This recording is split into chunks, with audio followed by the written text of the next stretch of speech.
We should have some like waiting room music. Sing for us. Yes.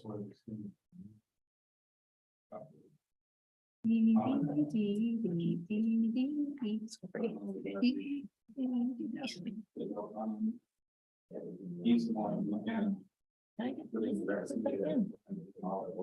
Uh-oh. Where's the on button? Oh. Underneath.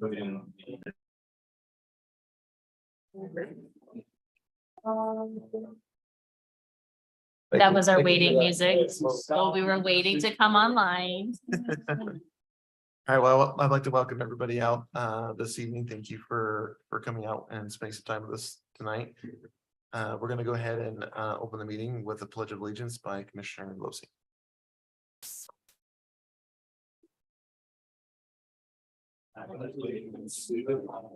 Of the United States of America, and to the republic for which it stands, one nation, under God, indivisible, with liberty and justice for all. This one's gonna be my big frame, probably hides the light. It does. It's a regular shirt. Okay, item number 2, we'll open it up for public comment. And just a reminder, if you would like to make any public comments, please keep your comments to 3 minutes in length, and please make remarks to the entire panel, not individuals. And the time is yours. Thank you. Anybody else wants to go first? My name is Brent Paul. I live in South Weaver, up above the elementary school against the hill. I've been talking to you guys for years about pollution. I'm talking to you about pollution again tonight. The west end of our town is polluted. You guys keep putting subdivisions down there. What gives you the authority to put subdivisions on polluted ground? Ground so polluted to be on the national priority list is one of the most eminently hazardous to human health in the entire country. One that has to be delisted before it can resume its full productive uses. That's a matter of federal law, circular federal law. And yet you violated that by creating all those subdivisions down there. They are polluted. It's documented that they're polluted. You have the documentation that they're polluted. There is no excuse for what you've done.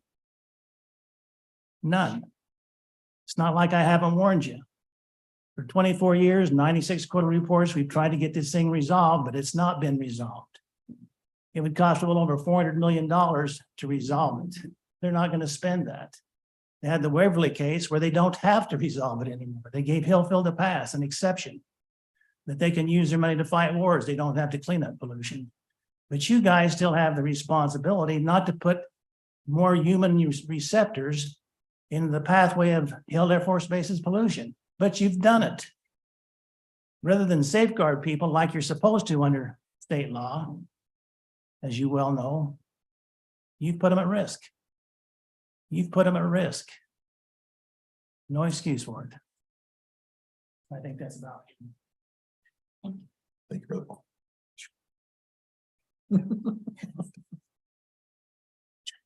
I got another 4 or 5 minutes.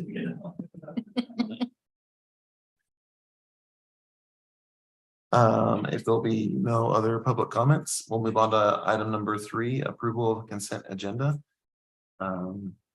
Do my fellow commissioners have any questions or concerns about the minutes from our last meeting?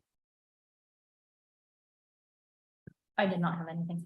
I'll look for a motion to approve the consent agenda. I'll make a motion to approve the consent agenda, PC 2023-08-16 minutes as written. I'll second that motion. All right, all in favor? Yes. Yes. And I'm a yes as well. Thank you. Item number 4, public hearing for final plat amendment and development agreement for South Weaver Gateway, as stated on the agenda. First, I'd like to turn the time over to Trevor to kind of go over the specifics here. And then I believe the developers here, if you have any additional comments that you'd have to make after Trevor's over, then I'll give you the floor. After the. Oh,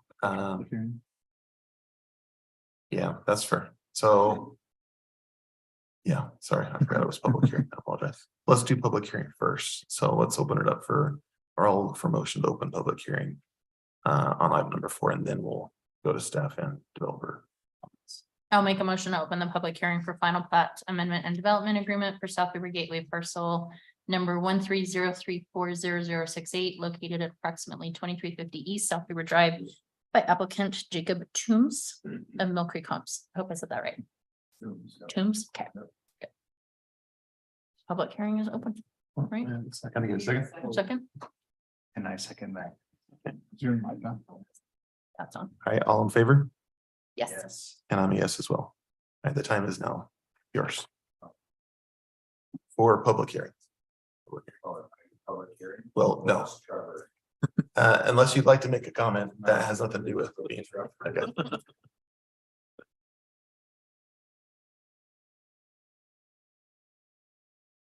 Paul Sturm, South Weaver City. I'm pleased to see that in the development plan in phase 1, they finally dropped the extra 1 or 2 facility buildings there to bring it back into city code. Because that was something that we had in the first sets of drawings. I think it was 32, 33 in the first phase. You can only have like 30 or 32 without having a second exit. And with phase 1, the way it's developed and designed right now, you have that 1 exit. And I believe it's within city code as for the number of units. Thank you. Thank you all.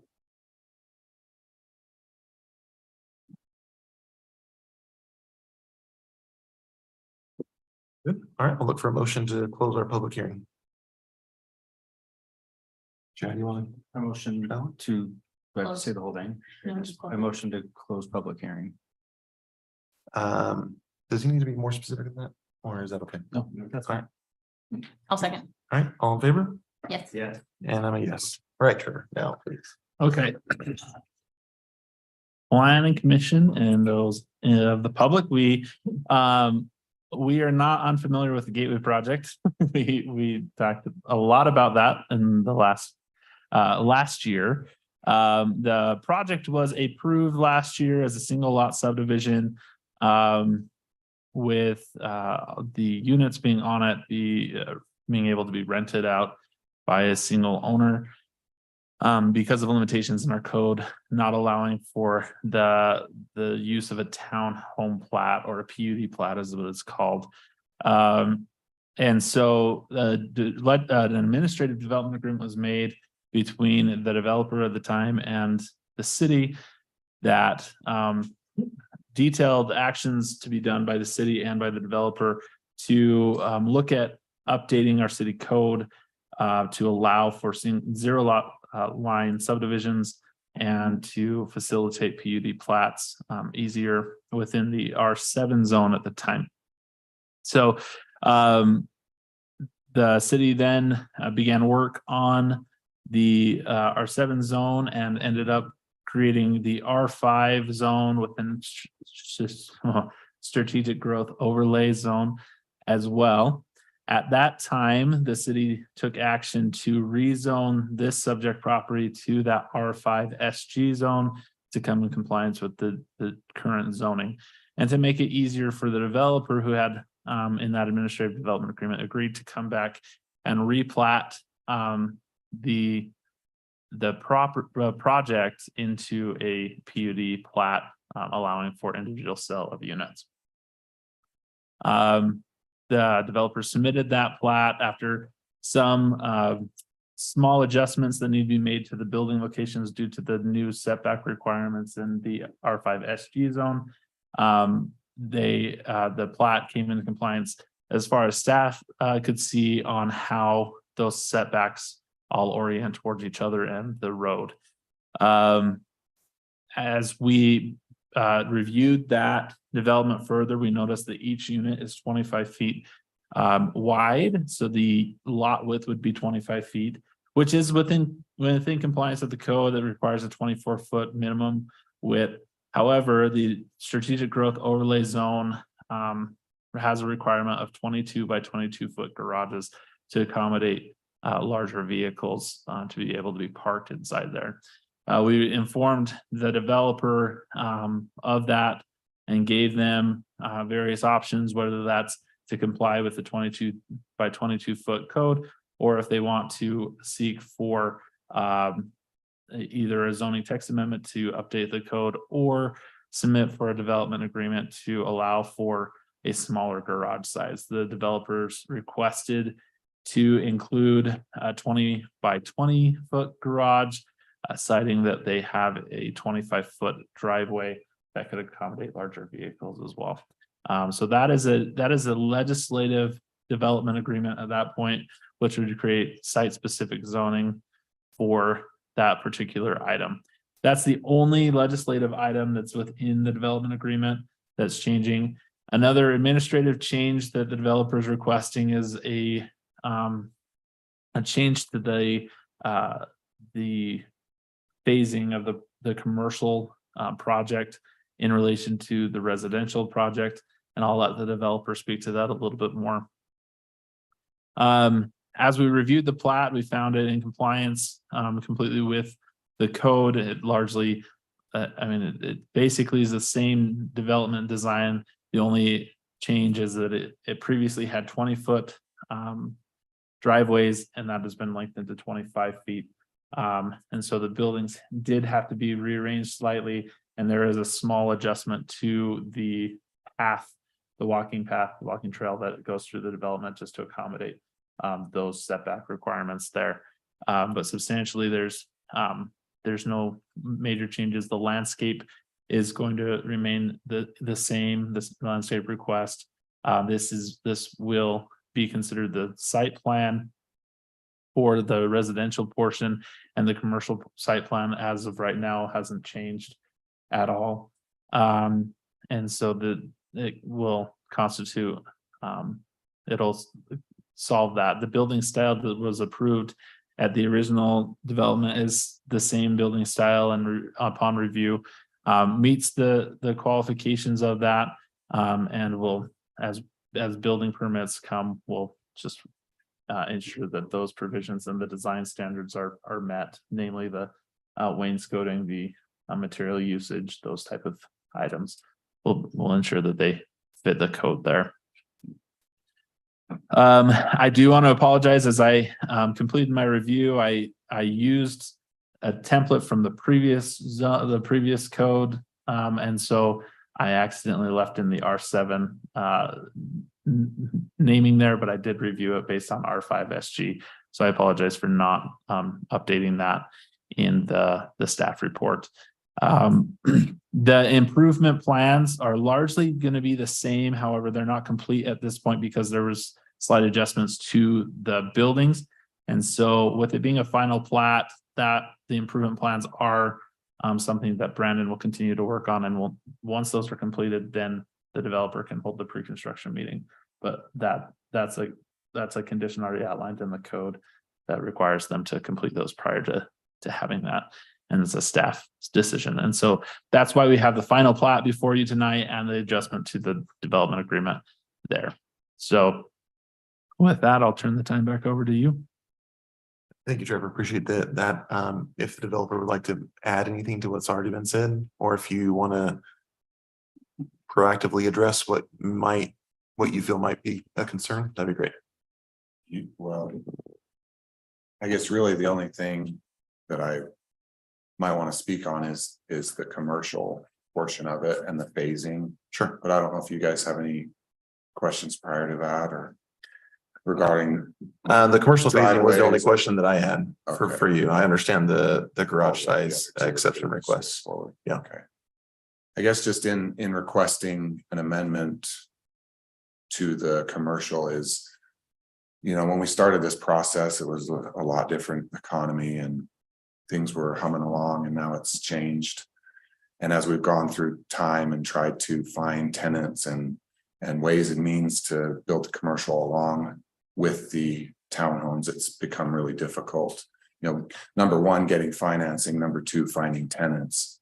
And as we want to start the townhomes, and we feel like we can move through the townhomes at such a pace that the commercial will hinder the progress of the townhomes and. You know, I understand the original intent of doing the commercial, you know, not leaving that behind. While we do the townhomes, but in looking at, you know, I talked to the developer across the street, Dan, I think his name is, and. He said it took him several years to get tenants on those buildings and get them built, and I worry that. You know, we start building all these buildings and they're sitting vacant, that doesn't do anybody any good, you know, you guys. Want to see, we both want to see those buildings go up, but if we have a building that's sitting in an empty shell, it doesn't do either of us any good, and it prohibits us from building phase 2 out.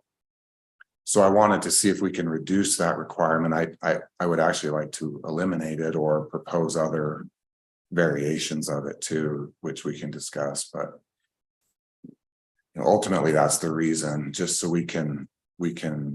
I also feel like if we do the townhomes, you know, we bring some more traffic there, we bring more viable tenants that say, hey, you know, this is a nice corridor, this is a nice place we can, you know, put our business, and those are kind of the thoughts, I guess. So one question I had is, we had a public comment come through about making an exception in conjunction with your development for a fitness center. I believe that's for you. Okay. If that exception is made, does that make the commercial space more tenable? One, to where maybe we don't need to make an adjustment there because you have someone that wants to be there. So I would be interested in knowing, is that the case? If we make the needed exceptions for the fitness center to be there, would that make it to where the phasing doesn't need to be changed because it's a more solid, I guess. Yeah, I mean, that would fulfill the requirement, right? I mean, yeah, it would. The other concern I have with that, though, let's say we build a gym, it'll still take us, you know, a couple of years to get through the whole process, I would guess. And so, you know, we can build all the townhomes in that amount of time. So if that were the case, you know, if we were able to work something out, then I would say perhaps we do some other type of a benchmark, you know.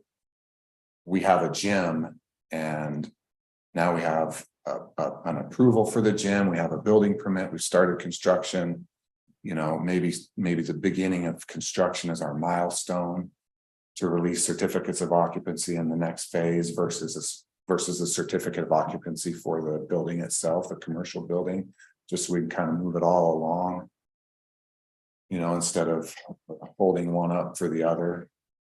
So I think, you know, if we were able to do that and work something out there, I mean, I think that fulfills the requirement. Yeah. But then there's just the timing aspect of it too. So. For the phases in the residential phases, from a timing perspective, how long do you feel like it would take you to get through phase 1 before you can start on phase 2? A year and a half. Yeah, we're projecting May, probably, I would say from May to July 2025. You know, if we start a process now, I would imagine it would take us 6 to 8 months to even get to the point where we would build, and then another year and a half to actually do the building. So, but that all still has to be worked out. So, you know, who knows?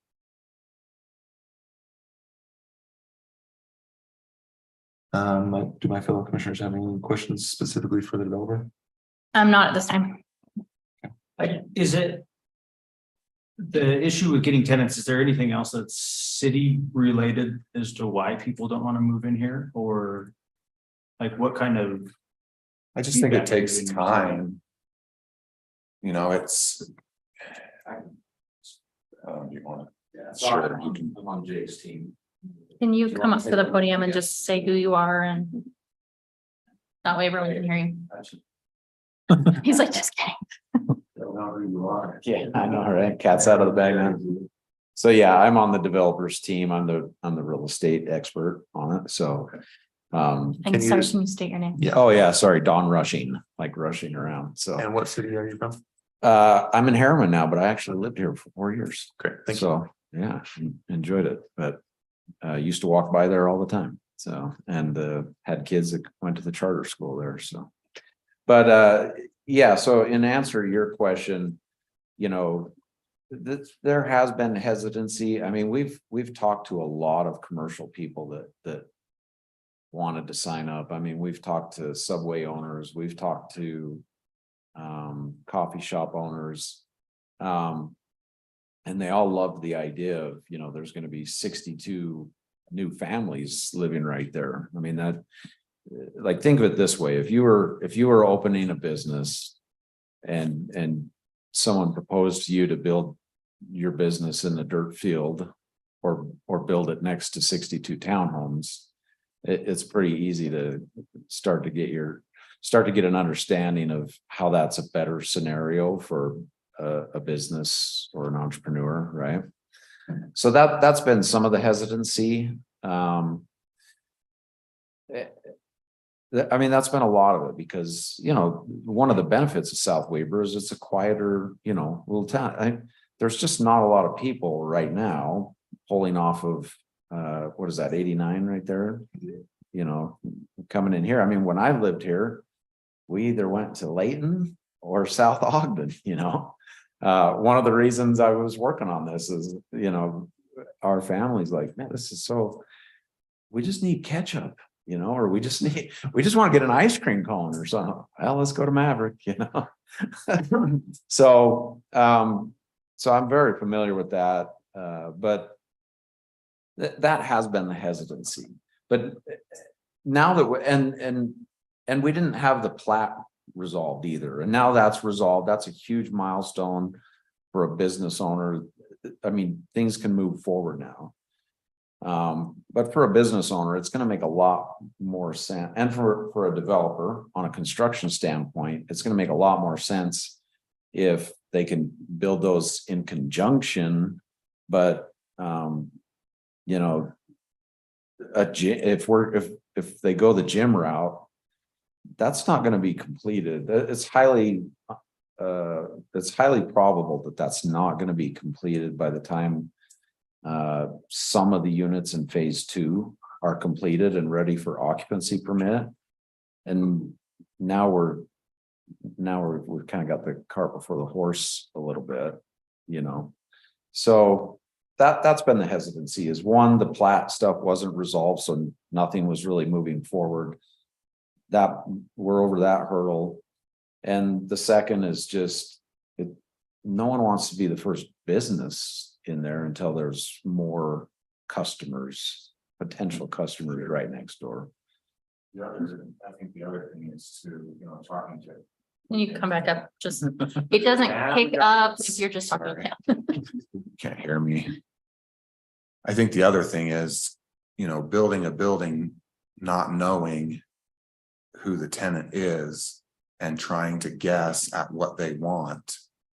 You know, do we build a drive-through? Do we build whatever it is? And that's hard too. And you build a space and somebody comes in and say, you know, it's 2,000 square feet. And they say, oh, dang, I wish it was 4,000 or whatever. I mean, that's kind of the case here where Chris helped us put a footprint on a 10,000 square foot footprint on one of the sides of the parcel. And then we drew in all the parking and, you know, she's made the comment, well, we'd like to get more square footage out of that. And she just wants to customize it, you know, and I think a lot of people want to do that. I can speak to that as well.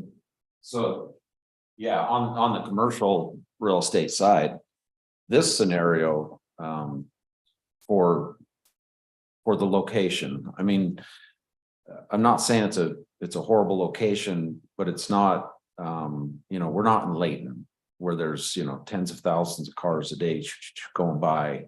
That is a little bit different scenario. Building something, you know, it's always location. Once you if you've ever owned some commercial or even an Airbnb, that starts to really become more clear. But in this scenario where we have a user that wants it, loves it, but we already know who the end user is, that's going to be easier. That's an easier scenario to get the city some tax base than to build shells that might work great in a really high traffic count area, but here where the traffic count's lower are going to take longer to fill. And we all watched that with you know, who's the owner, where the Burley Burger is. I mean, I watched that for years take time to get filled up, and that's what we would see there. It would eventually get filled, but it would kind of take that time. And then you run into the problem with anytime properties are vacant. It baffles me sometimes how it happens, but they just start to get dilapidated somehow. I don't.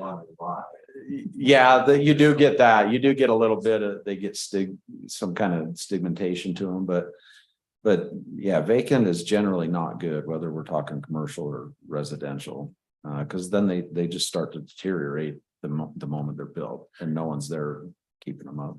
How do you envision that part of the parcel to look?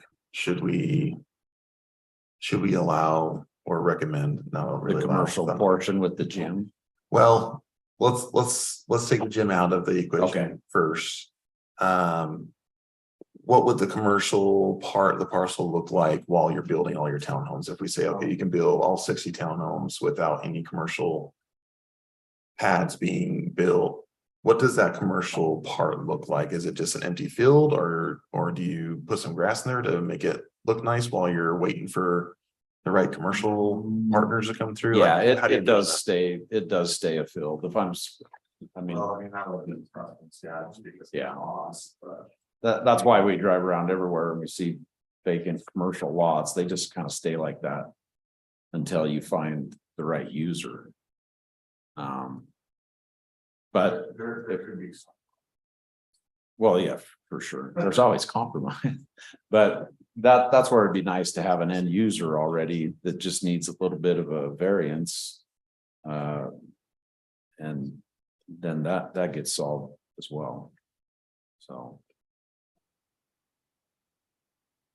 Thanks. That answer, I just wanted to, I mean, that answered a lot of my questions. And I guess I just want to see if there was anything, you know, code related that was keeping anybody, like, they really wish they could have smaller footprints and we have a minimum, or, you know, I just want to see if there was anything like that too. Yeah, that's a great question, but that's never, a code issue has never come up. Okay.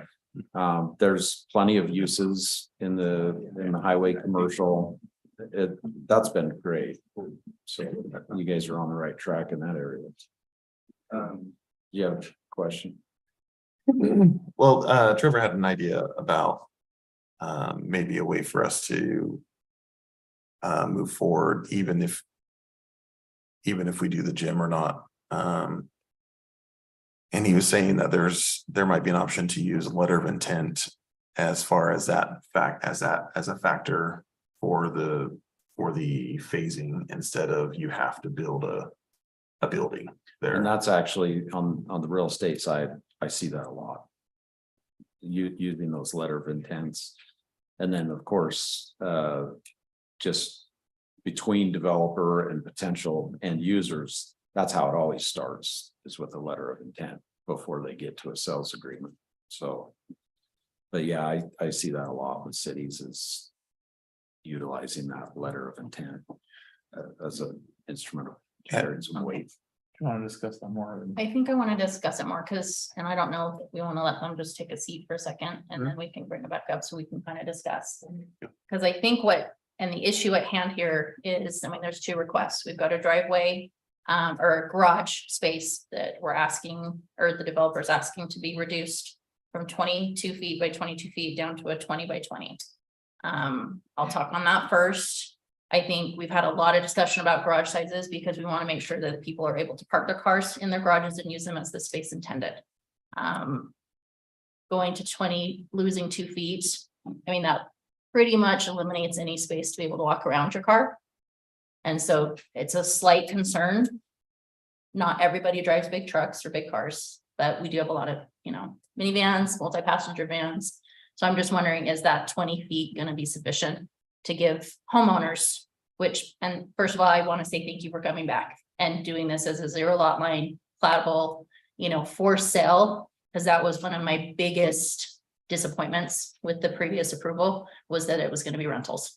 And I don't think that's fitting what the citizens of South Weaver have expressed as wanting. We're a family community. We want to have, and families can be made up of whatever, but we want to have people that have ownership and want to become a part of this community. So first of all, thank you for doing that. That doesn't align with our Yep. personal values either. From the very beginning, even though there was never a chance to say it, that was our.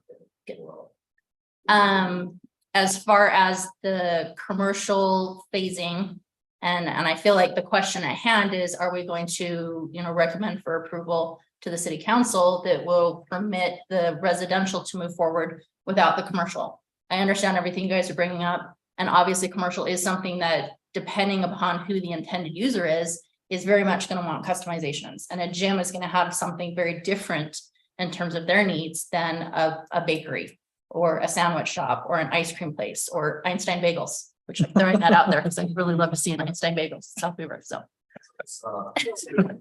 see what you can do about that.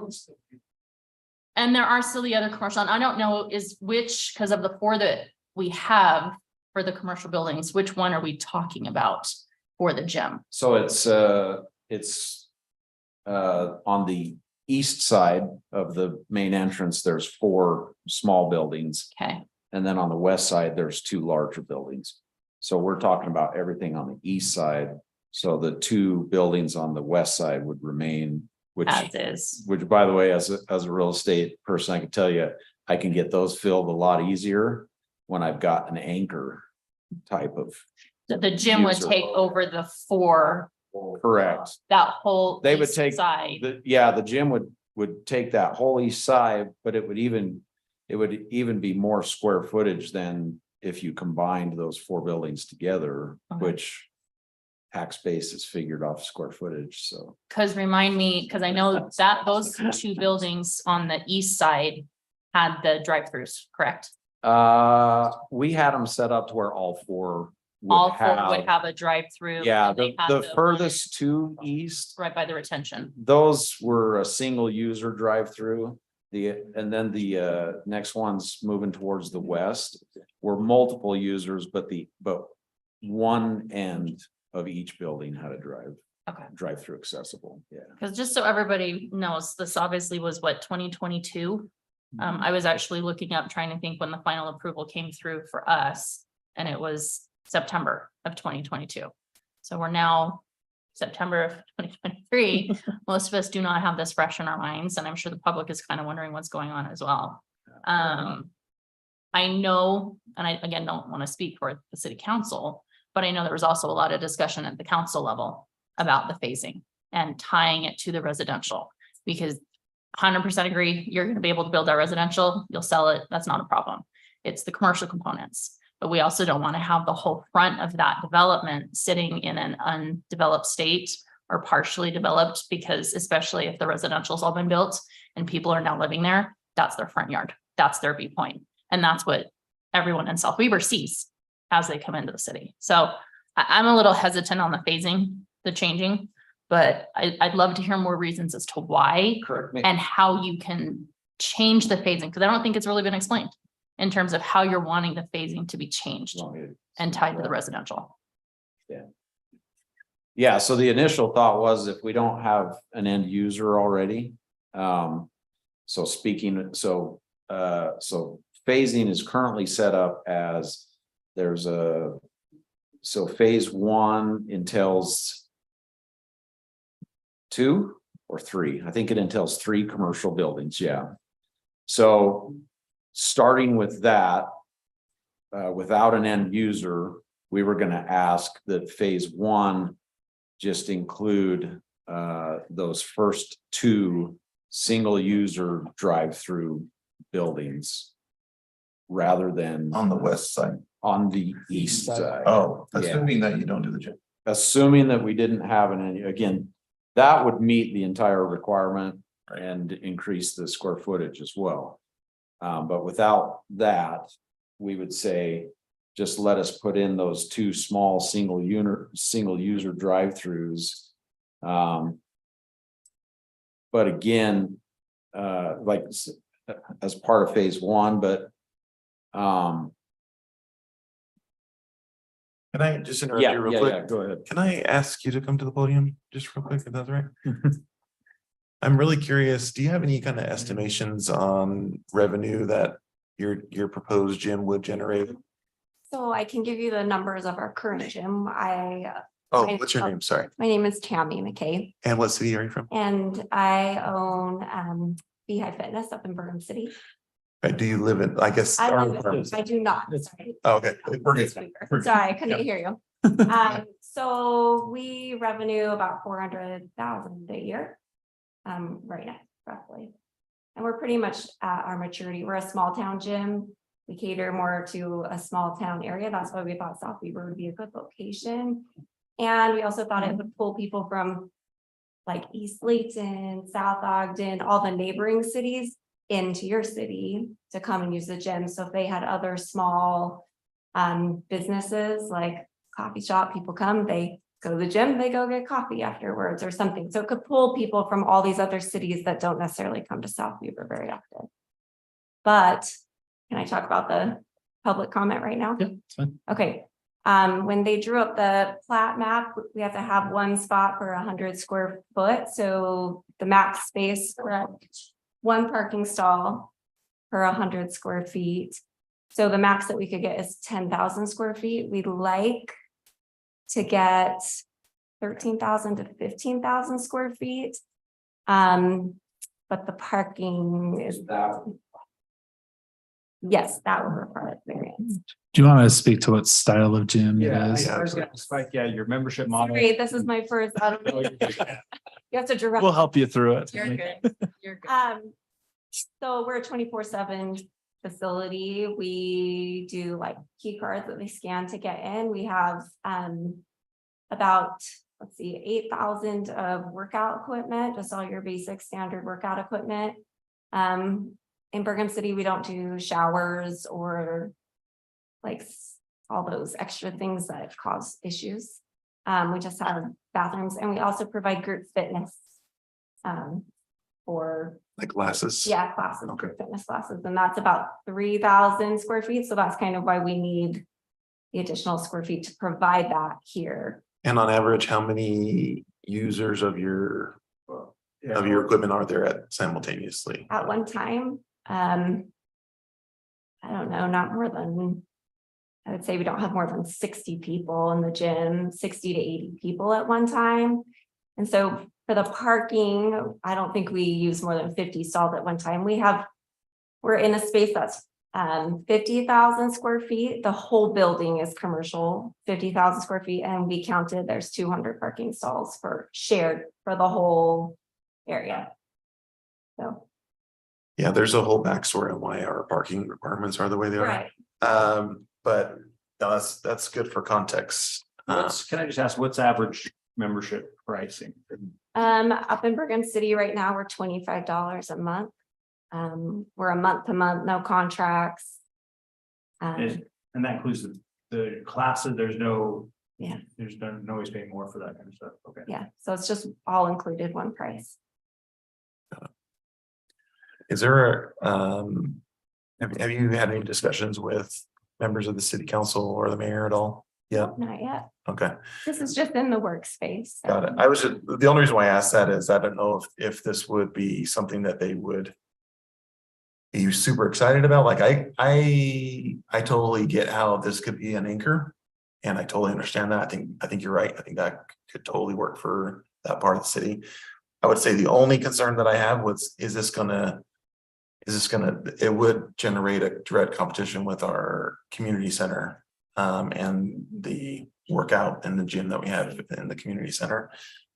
So I don't know how the rest of the city council would feel about that. And but I don't know how much we get out of that. So I don't know the numbers yet either. So I don't know if that would be a huge impact or if it would be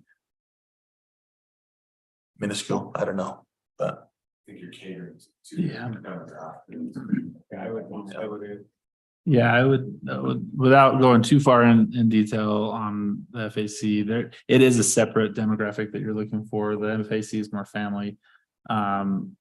Activities oriented, right? So it's the use of the gym and the running track upstairs and those type of things. The fitness side is smaller. Than in the actual 8,000 square foot. Right. So yeah, we wouldn't have a running track, or I don't know. I haven't been in the community center, so I'm not aware of what. So you're looking at basically a lot of free weights, maybe a lot of machines Yeah, free weights, machines. and classes. And classes.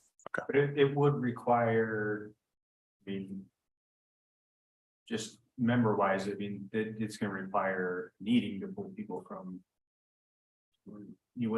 South Ogden. Right. For sure, just to even Yeah, and that's the come goal. close to where you would need to be membership wise. Right. So And I have a question, just, I'm okay with it. you're saying you need anywhere from 13 to 15,000 square feet, correct? That's what we would like. And the current space, if we take those 4 individual units, is just about 10,000 square feet, is that correct? Allow, okay, So the way we kind of draw it is to see what would fit is a 10,000 square foot footprint, okay, 102 stall, I think. So then you would have to create a mezzanine to get up to your 15,000. Right. okay. We could build up if it would be allowed. Mhm. Based off of. The 10,000 surpasses the current.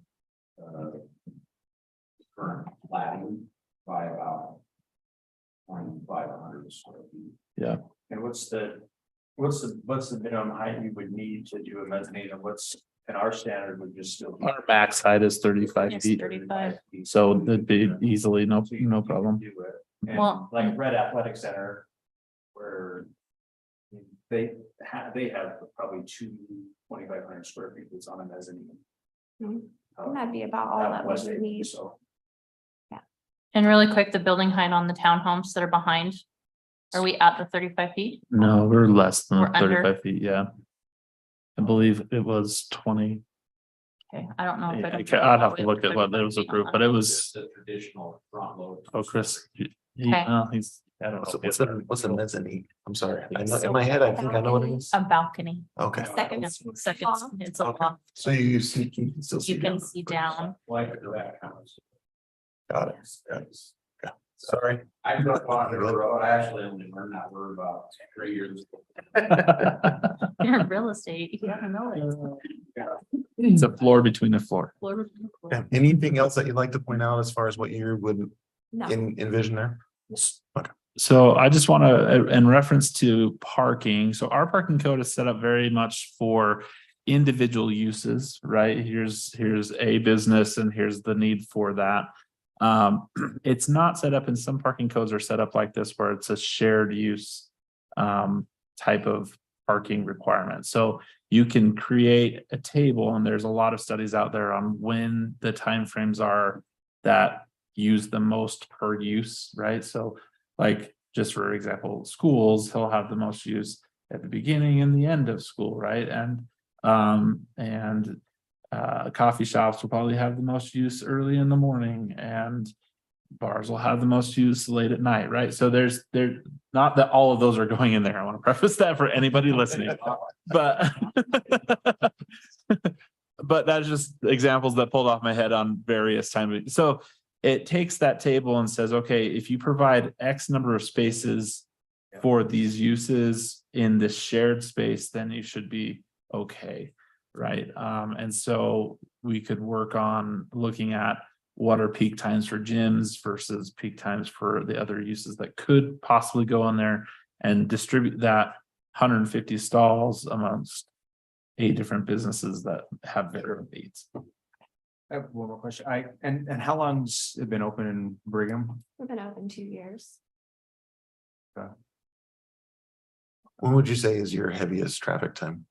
At 5 in the morning and probably, so 5 to 7 in the morning and 5 to 8 in the evening, 5 to 9 maybe. So they would miss high marks. Because that was another concern that I've had, given that this area And that you're gets probably not crazy. familiar at all. It gets insane during drop off and pickup. And it has been an Oh, you're ongoing talking about the charter. at school. the charter school. Okay, Yes. so that really typically. We base our group fitness schedules off of the school schedule, so they come before school or after school. And that's when we get the most participation. Because we have the group fitness classes and the weights. So it wouldn't, I don't think. it What was would the impact. evening hours you said? Five About to nine? 5 to 9, yeah, Okay. roughly. Okay. That's when we see the most people Peak hours. Okay. after school and before school. Get everybody to the gym, work out, and I'll go get your kids. Right, exactly. That's. That that would do it. I don't know about you guys, but I like the gym idea. Like, I haven't heard anything that makes me think this is a horrible idea. No, yeah, I mean, yeah, that was just my concern was. Not that I wouldn't want you to be successful, and I actually do. No, I would just want to know the time frame it took. We to get want where you're successful at. businesses. We don't want people Because- coming in and then Right. leaving in 6 So- months because it's not Little working. more- It's a lot of square feet that if you Yeah. end up empty, it's. A little more history is we have a very methodical way of opening a business. My business partner, her dad owns a gym, her brother owns a gym, very successful. Her other brothers are opening a gym, so we've really like thought about it. And so right now we're in the works process, but some of these things before we go too far, we just need to know if it can be done or not. Yeah. But we know the population and surrounding areas, so we know that it could be successful here, just because of the way we do our business. And then can I ask how you chose South Weaver? How we Or chose how South this- Weaver. Yeah, how did that? Just based off of population and location. We don't want to go into an area that is too big, where the big gyms come. And we like to cater to people, you're far enough away from those big gyms that people want the convenience of having something close, so they can go to the gym, go home, shower, go to work. Rather than a commuter gym, more of like, this is your hometown gym.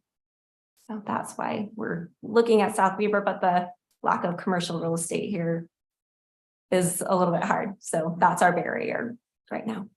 Thank you. I have a question for you, so you can sit down if you'd like. You don't, okay. No, I know. I- It's more. I do for- want a full disclosure. It doesn't have any bearing on this, but Tammy and I are neighbors and friends, but Thank you. does for not have disclosing any- Personal connection and there does not, I just don't, I don't want it to come out like 6 months later, like, did you know that? You've been talking about this over the fence for months, haven't you? So, but she did come to me and say, what do you guys think about this? And I said, that sounds great. Submit the request, and that's, so I just wanted, Thank you. I don't want anything to come out 6 months later thinking that I did anything shady, which I haven't. No shady. Thank you. No Shady down no on that slim end, but shady. I just couldn't tell Okay. what it was. So I do have a question. So obviously, and this is again, more us discussion. So right now with the area allowing for a 10,000 square foot building with 102 parking spaces, if they were to get up to 13 to 15,000 square feet, what does that do for the parking spaces That's in what terms of the requirement, the code requirement? It's one for every 100 square feet, and so we're at 150 stalls. 130, 150 stalls. And do we have that space available? We don't. Big shared, probably if you count the west side, right? If you share it, possibly, but it would be tight. Yeah, I think the concern is only gonna come in the month of January. well, yes. And again, it goes back to all of the conversation we've been having about parking. You have to have for snow placement.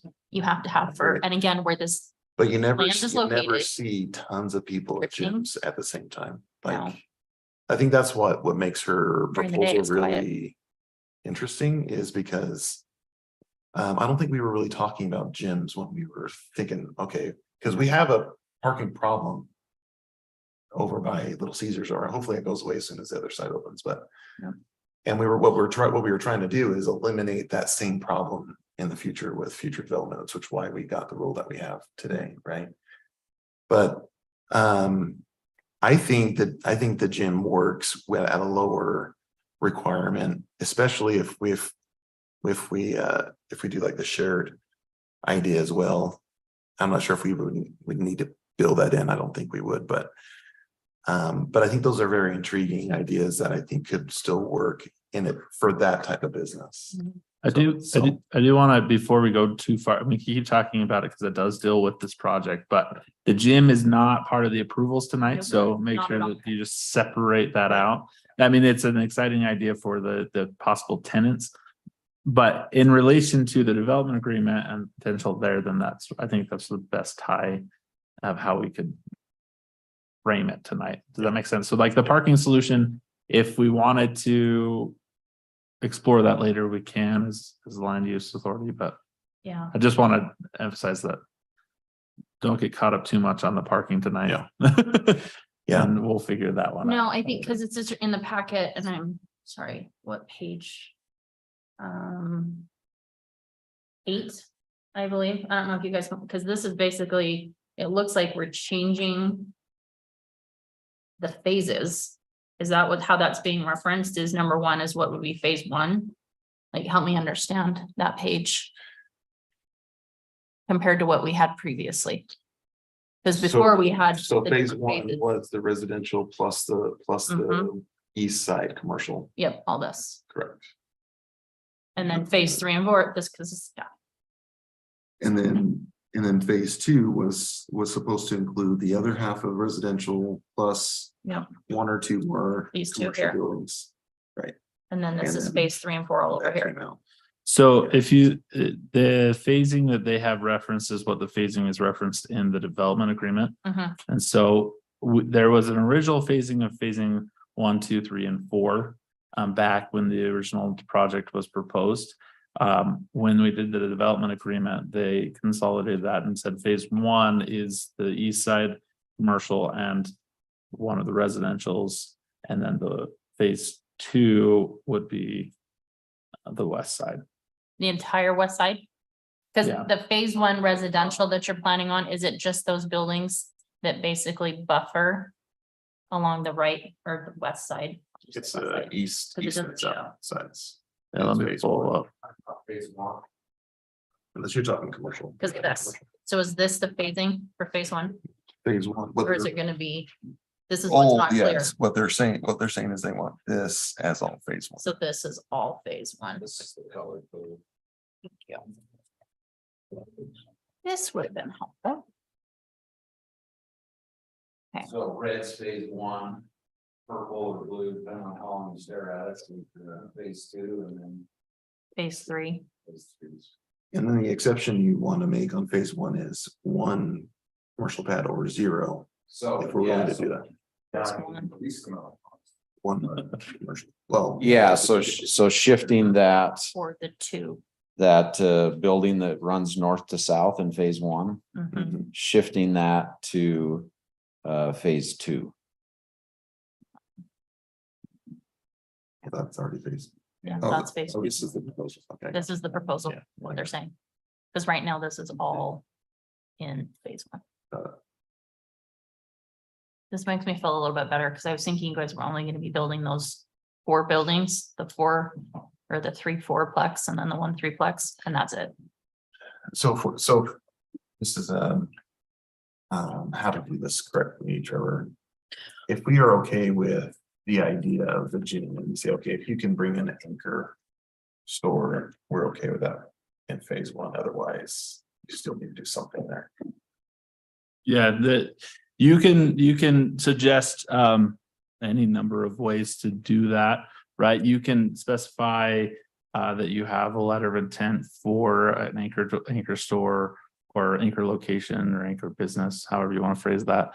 And then you'd feel comfortable. So the request is, I mean, they're going to be able to build the 30 townhomes immediately with phase 1. And then before they can request any permits on the remainder of the townhomes, they need to meet the commercial component, right? And so the question is, how do we want to determine whether that they meet that item? Right now, it's listed as constructed, that those are constructed or verticals construction has begun. Where they're requesting on either just one of the items or none is their ultimate request. And then they can they can begin construction on the rest. So I know, to me, the biggest fear in not attaching the commercial requirement is that it just sits there forever, Mhm. right? Mhm. And so we lose kind of a bargaining chip, I guess. Right. So if that continues to be the biggest fear, what? You have a recommendation on what could also kind of put a carrot out there to where they have incentive to make sure they do something on the commercial side before we release all the residential. There's a few different things you could do. You could, if they have a different configuration for their commercial, which it sounds like if they want to do, build to suit option, Whether it's the 4 units versus a single Right. unit. then they would be required to do a site plan amendment. And so you could say on the completion of an amended site plan, that also does give keys sooner than having something in hand to say they're going to be building in the next 6 months, right? You get a site plan approval and that could continue on in perpetuity. You could say, Pause you right there. So what you're saying is. Instead of saying the building has to be built, which is what it says today, right, we would say. You have to have a site plan approved for something. yeah, you could say that, that's a really, in my opinion, that's a lower bar. Because they don't have to act on that, right? If we want to compel action, then you would move more towards either final construction, building permits been submitted for it, or at the very least, a LOI saying that they have a tenant that's coming in. For me, it would be an LOI and a site plan approval. Just at the very least, if we want to add stipulations on getting something built, then you would want either a building permit being issued or a building application being submitted. So whether they submit them in tandem with the rest of the units, or prior to the other units being submitted, then that's how I would look at it if you wanted to have that incentive for them to continue. Gotcha. And if they build all 61 residential units. And they still don't have any kind of commercial, if we allow this to happen. And there's still no letter of intent on the commercial side. Is there anything else that? There would be no recourse, other than we could withhold certificates of occupancy. Yeah. And so they wouldn't be From able to. the phase 2. From the phase 2, yeah. Which Means they can build. which means they can build them, but they can't sell them and nobody can move in. And sometimes though, I will say that if you allow them to be built and hold the letters of certificates of occupancy, that tends to make the city look really bad in the terms of the future tenants, because they won't know all of that. No, they Details? won't know what's going on. They'll just think the city's being mean and now I can't move into my house and my kids have nowhere to live, right? So that's a tool that we could use, but I would hesitate on using it. I'd rather hold construction, if anything, or that they have to be built in tandem, right? That the construction needs to be built in tandem with it.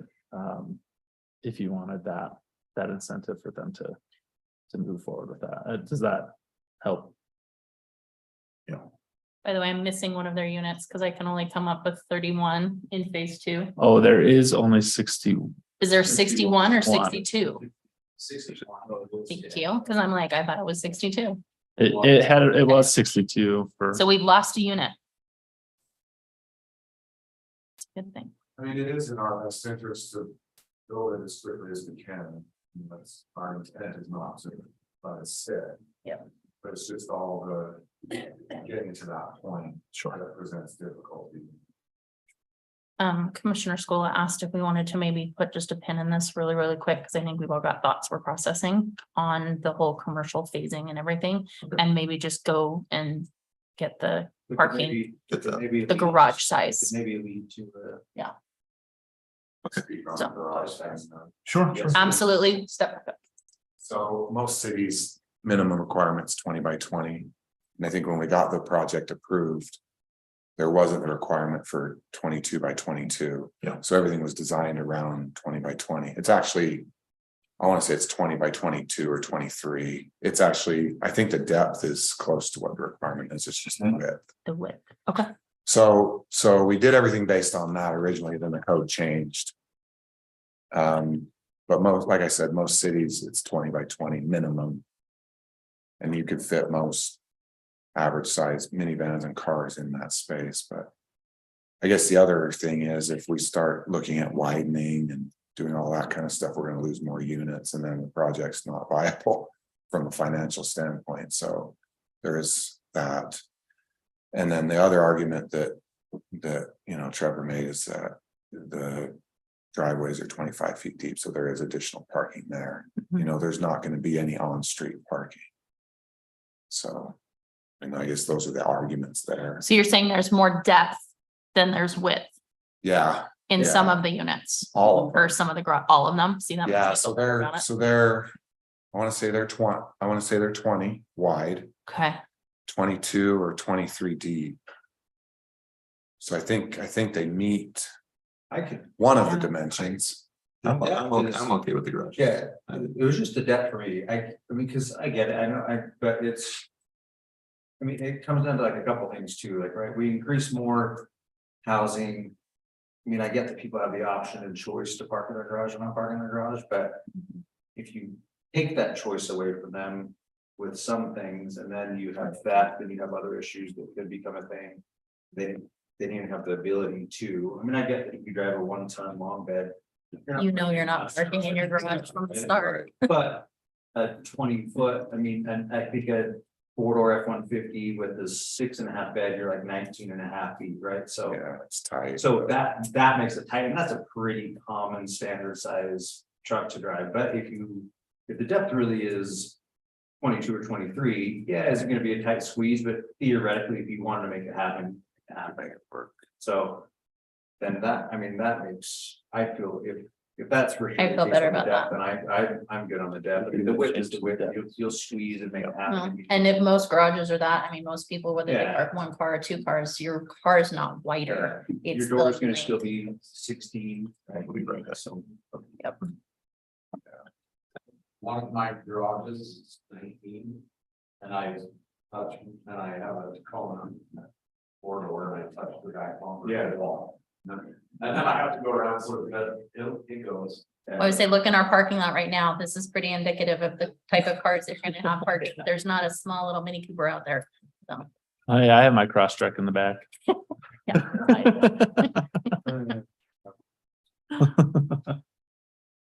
Okay, well, I was trying to buy some time to like process all of the phasing and the commercial and the residential. Okay, well, on the garage, sounds like we're aligned on the garage, that we're okay with the adjustments on the garage. Mhm. For at least the width. Did you want to put 20 by 22 just to, Do you know if your depth is at least 22? We're looking at. Yeah, for at least 22, then I'm. Fine with that. And I would like I it would- written as 20 by I'd be okay. 22. yeah, I think that you can Okay. make that amendment. We'll let him do that. Easier than expected. Yes. On the, Can we talk about the walking path? Because I know that was one of the things that they said, that the walking path had been adjusted in terms of how it was originally proposed to kind of traverse the community. Mhm. I just want to know where the biggest changes maybe occurred on that. is it on the south side where they had to loop a little bit further around? Well, Because. The east, the west, the east side, what? the Oh, east east side. side. You said south. Yeah, it is it is. Southeast, right? south, yeah. So I'm trying to pull it up. Is page 25, is that the only real change with the exhibit F? The walking path being extended to that property line? Was everything else then still the same? Yeah, so the location previously had the walking path along Street C on that exhibit. Mhm. In the new plat, you'll see that walking path cuts through, and let me try to get the page. Yeah, they had to adjust, and so the walking path goes through the units rather than to the, on the side of the Cause street. this was the old one, No, and now this is the old Yeah, that's, walking path. this is a new one. This is the path that we're talking about. This used to be right, This is. right there. hold on. Oh, so this now comes that way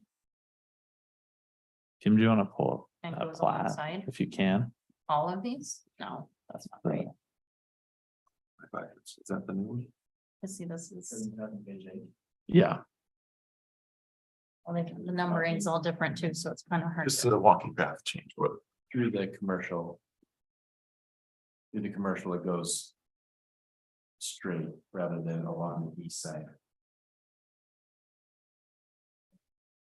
Right? yeah, there's a easement for the path that goes through the Mhm. parking lot. And so, On the east end, on the east end, yes.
Three times. Those townhomes there. Where-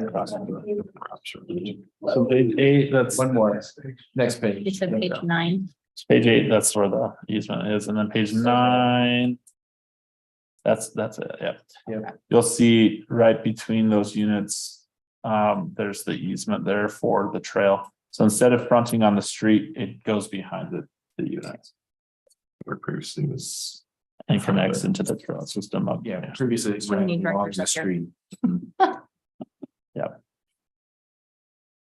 I don't have any concerns on the trail myself. And it didn't change how it's on the south side coming down the hill. That all pretty much just. Yeah, that stays the same. But that's still, I remember us talking about that still requires them to get approval from the property up top. Right? Yes, Yes, that was, It's basically dead ending up at the top, correct? yes, correct. there was talk of putting a statue up there, but statue of Brandon, I think is actually what it was. It's a funny joke. He's like, ha ha. Okay, so I think I misspoke because it is 20 foot 6 deep, 20 feet wide. But what's the maximum footprint that we can have Of for the, the lot, the depth and the width? yeah, right now your But what lot about, width is but what what about width wise? width, the minimum width was 24 and you're at 25. Of the lot size. We don't have a minimum depth. We just have a minimum width for the lot size. So your lot, all of the individual units comply with the lot sizing. Just thinking So if our discussion is centered around It's the width being 20 feet and the depth needing to be a little larger than. Can Do we we put a have range room in? to make it a couple feet deeper? I guess is the question. I think so. If So, yeah, you're saying your widths right now are 20 by 26. Is that what you just said? 20.6. It's, 20. yeah, 20. 20 and a half, yeah, 20 foot 6 20.6. inches deep. So, Gotcha. I mean, we could add a foot and a half, I suppose. But, 20 feet wide. And then, The yeah, question is. Does it push it back into the hillside? do we have enough room in our footprints In to the go footprints. another foot and a half, 2 feet deep? Or they would need an exception, have Um, a 25-foot setback. Or, yeah, So if we well, force it, the 25 setback in the front. 23.5 foot. That counts after the sidewalk? Or? Yeah, back the sidewalk. It's the back. Back of sidewalk. Plus it's the private road. Oh, just on the entrance. So the question is, do they have space to bump everything back a foot or so? The setbacks are a little tight between some of the buildings. Yeah, it's 15 between the building. Okay, if you, Tightest one I saw was the 20. okay, So we could push it back 1.5 feet and make you have step wide 43.5. So that's a solution. Comfortable with that? Yeah, I mean, that's easy enough. All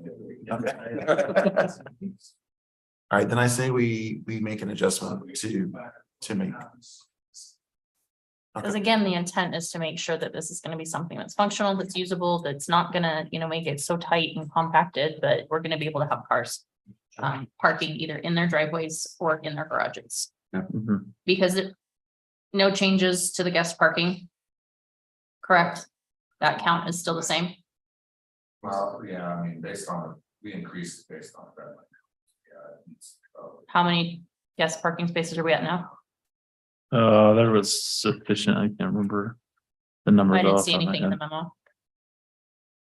memo. I think Um, it's 15 plus 4 or 5.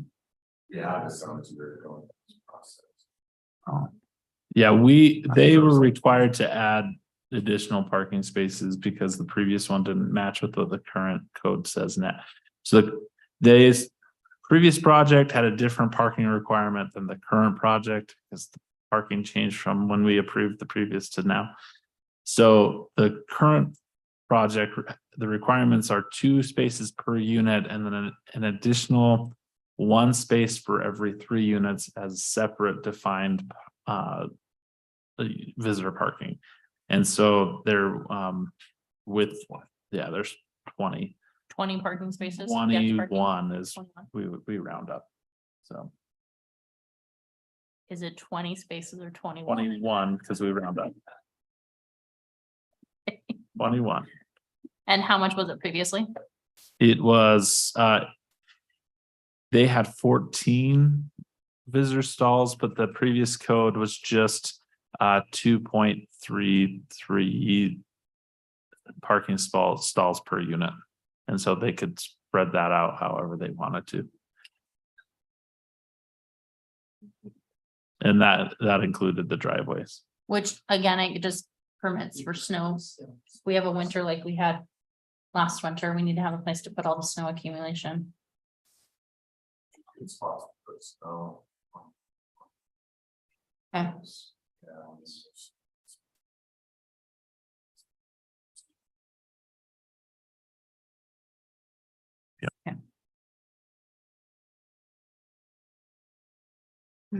Any other concerns or questions outside of the phasing? Since it No. sounds like, okay. So what I'm hearing is that we're good on the garage size at 20 by 22. Everyone seems to be. It seems to think that's gonna work fine, so that's good. On the phasing, I like Trevor's recommendation of a letter of intent with a site plan instead of a building has to be built. Offers a little more flexibility, I think. And I can totally understand the commercial real estate space concern. Where I work, the other half of the building has been empty for 3.5 years, so totally get it. It's definitely now it's a much bigger building, obviously, so there's only certain tenants that can go in there, but still, it was completely packed before COVID hit us. So I totally get the concern because I see it elsewhere as well. I don't know. What do you guys think on that one? Do you guys feel like there's a better solution or not? Well, I want to just make it very clear for all those that will come back and listen to this riveting meeting afterwards. Phase 1, 30 units with the commercial being on the west end which is comprised of 3 of the 4 units. East End. Or East End, sorry, my apologies, East End. Yep, 3 of the 4 units will be included in that, or it will be 1 space that we've been referencing tonight as the gym. Correct? Am I missing anything? Repeat it. Okay, So sorry. currently, are you saying? That's The without any phasing that's amendments. being requested is that 30 units for residential will be built with the phase 1, with the commercial being 3 of those 4 units or 2. Thank you. Yeah. Or those 2 units becoming the 1 unit for the gym, correct? On the drafted development agreement, says Yes. 1 retail pad. If they're saying that they're going to go 2 retail To pads. the 12, to the no less than the 1,200 square Yeah, feet. so it would either be one gym Mhm. on the east side, and that's it, Yep, or phase 1, 30 townhomes, with 2. 2 buildings with the preference of an LOI and a building or a site plan. Okay, Yeah, We could change that to just a strict. Minimum square footage of. Yeah. commercial. A minimum square footage of this, this needs to be built prior to this. Yeah. before the second phasing. Yeah, I agree with that. that does I give feel more better with- flexibility on finding a user for Yeah. sure. Yes. So minimum square footage for commercial Of this, with a site plan and letter of and intent letter of intent. and site plan. So if it's a minimum square footage, you want that to be a building permit application submitted. What's the difference? Letter of intent and site plan basically means that we could build this if we are ready to build it right now, but we don't have any other obligations to build it. But if you do the building plan application, it takes it that one more step Letter of serious. intent is a really important document because it shows the intent to move forward in the process, but there are ways to remove yourself from that process. We had that happen with the coffee shop. It was going to go in and they had the whole letter of intent, built the building, and then they backed out. Right. You know, and again, and it's changed into now what it's gonna be the So delicious. So Delicious and fishing, or no, ski. I keep wanting it to be a fishing shop, sorry. Ski and Z or whatever it's gonna be, so. So if it's square footage, then I would just point out the 2 furthest east buildings are 1,200 square foot each. The next one moving to the west is about 2,800 square feet. So currently, that's what, 24? So so you're just over 5,000, right? Yeah. Is what it currently is. That would still, I mean, that would, even if you change it to that much square footage, that we would still be in the same boat, essentially. Because essentially what we're asking for is less square footage in phase 1, Okay. essentially, right? To be able to open up phase 2. Correct, correct. Can you, I'm sorry, come here really quick, because Yes. this is where I was getting the 3. Because you had in your, those are the 3 buildings Currently, yeah, currently, yeah, and you're wanting it to just be those 2. correct, And then these would be part of phase 2 correct, with the remaining 31. correct. And then this is the 2,800 square foot that you're talking about, This little guy right here. This one is 28, 28. And each of these are 12, okay? Yeah. And how These much are is this one? considered- This one is right at about 3,000. It's a little bit bigger than this one. Okay, These ones are. because this is 2 buildings here, correct? Yeah, correct. Thank you for that. I don't know if that helped me. Be able to see it. So Is it 2 or 4 units on the west end or? there's 4 commercial units in the original plan on the east side for phase 1 on the original plan. What they're asking is to On change the that. current plan, Current. there's 3. Yeah. Here. It's I got apparent- 1, 2, 3, 4. There's 4. But I thought that was their proposed. Well, this is the proposal one. That's the proposed, not what's currently designed. correct? Currently, there's all 4. This is just the proposed, what you want to happen, is that correct? That's the current, Oh, this is the current. well, that's the current site plan for the commercial. I know, but the phasing is what we're talking about. Right. In the original phasing, all this was in phase one. Oh, yes, correct, Yes. Okay, original, yeah. correct. There's much. So what you're proposing as a request is. The 30 townhomes plus. Plus the equivalent of those 2 far east buildings or 2,400 square feet of commercial space. Yeah, that's correct. Instead of the. Instead of 3 or 4 adding it, buildings. correct. Just to, 5,000. just to give you. Open, just so you have the ability to open up the other townhomes. Correct. Because our main thought is just commercial's just moving slower now. So. Right. And do you find it easier to fill like 1,200 square feet of space? than- There's actually a lot more users for that. Einstein Bagels, get them in Yeah, here. I'll, Make it happen. I'll talk to them. I know also- we I can't also get know Dutch Bros. so- We lost Dutch Bros. I also for know Purdue, someone who so- owns a lot of the beans and brews. I don't know how interested you'd be in that, but I haven't approached them yet, but We have a Beans and Brews just up the hill in Layton. So yeah, I know. across from a Maverick, so That's far. yeah, it's so far. That is, oh, yeah. I don't drive that far.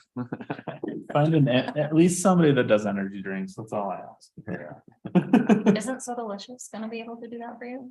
They do custom energy. So what to has that. to happen for the gym to be a viable option?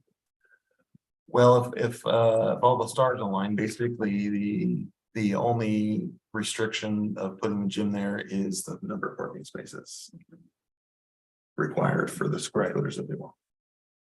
And we're 30-ish short? What do I suppose? Or something? Yeah, 50 if it's not, if it's the 15,000. But you said you needed, 10,000 is the square footage that's available right now. But if you want to get up to the 13 to 15,000, correct? Mhm. Where is that going? That's Because what we talked about. the mezzanine. It's the mezzanine. the mezzanine building up, so your footprint's still just your 10,000. Yeah, correct, right. And that's what would comprise buildings 2 and 3 on the east side, It would, or that's more square footage than everything. Then all 4. that would be the entire Right. east side. And, Okay. yeah, but yeah, it would be the entire use. Because just as discussion for council, because if these 2 are approved with phase 1, how do you then go back and include, Well, you know the what I'm idea saying? is. Change the requirement from you have to have 3 separate pads or 2 Mhm. separate pads to A square just footage. give us X number of square footage of commercial minimum. So if we, With if we, phase if we write it as a minimum of X number of square footage, then that still gives them the opportunity to explore the gym option. So for discussion, But it it would be a gives- minimum of 10,000 square feet And then still figuring out. in order to. Or am I saying and saying? I mean, that's more than is requested right now. And Yeah. so right now, the site plan is for about 5,000 on that eastern portion. Okay, And so you can absolutely, I'm not saying that's not an option to put 10,000, it just might not be as feasible. Mhm. I would recommend if they're asking for a slight reduction in that, then you could take the equivalent of the 2 units at 2,400 square feet, and then however that pans out, whether that's 3 pads of 1,000 square feet, a strip, or if it's a whole development. As long as we're being provided commercial tenants, I think that's our biggest concern. What's the parking? We'll be very careful with your laptop. So the basic idea would be to under promise and over deliver, essentially. Minimum 2,400 square feet. Next thing you know, they're coming in and then it's, And then we're Yeah. just back here to figure out parking. yeah, correct. Yeah. It's not, I mean, you guys are open to it, and we cruise down that road. We did it on that. Do we open ourselves to any concerns if we say minimum of 2,400 square feet as requested? I'm just trying to be zero downsides. I mean, I wouldn't add the word as requested, but I just say a minimum of 2,400 square feet. The only caveat is that we really want commercial. And we want the developer to be actively pursuing commercial tenants. Mhm. Correct. And I understand there's give and take there, and it's a little bit of like chicken and the egg conversation of, you know, we need more rooftops, but we need more commercial to get more rooftops, and we want to make sure that, so there's a lot of conversations back and forth about that, but I will say, if that's the minimum square footage that you feel like you want to recommend at the city council, obviously it has to go to them and they make the final decision. Then there's not a lot of downside other than it's not 5,000 square feet of commercial, right? So it's just a reduction in that. And so yeah, it is a game that's played in every city, right? Of how to incentivize that commercial and incentivize the residential growth and so I would recommend that you have that either being constructed currently before issuing any further building permits. Mhm. As you know, and I think 2,400 square feet is a decent number. That's, you know, that's 2 quick serve restaurants, or that's 3 smaller boutique shops, or, you know, there's various options there that you could do. Or a larger, you know, retailer, not like big box, but like a, I don't know. How many square feet is the ski and sea? Oh, do you remember, Kim? For the total building, not have to do that. I think the total building was like 30-something square feet, but only. I think A third of 12 or 1,300 of it was so delicious, so. Okay, Okay, so it's, 2012. I'm just trying to visualize this size of it. the size of the buildings. I'm okay with 20. To open up the second half for. The way that I'm leaning towards is, That's still a letter of intent for. And a site plan and a building plan application. Or are we just saying that it can just be 24 and then it doesn't ever have to be? no, I think it's just adjusting what's here, so I think. Where I'm leaning is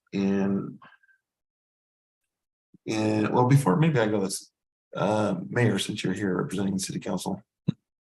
If we go with something like that, do you feel like that's gonna be immediately rejected by council, or do you think that's actually something that has some? I would just, this is a caveat.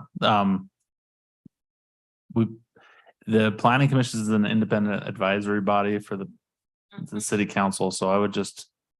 To not put mayor in an awkward Yeah. position, I don't want him to speak for the council when they haven't had the ability to I'm convene and talk to each other. just curious if you feel like there's any appetite for change here more than anything else. If you don't want to answer, you can say I choose to abstain. That's fine. Get my own opinion. On the council. I think that there may be. I think there would definitely, I'm doing the letter of intent, rather than building permit application, I think you gotta have a building permit paid for. You gotta be ready to go. So I think that, or it should be under construction. The time. And then time occupancy on the first page, I think. That to me would be probably a minimum, that would be a minimum. But they are, well, I don't know. I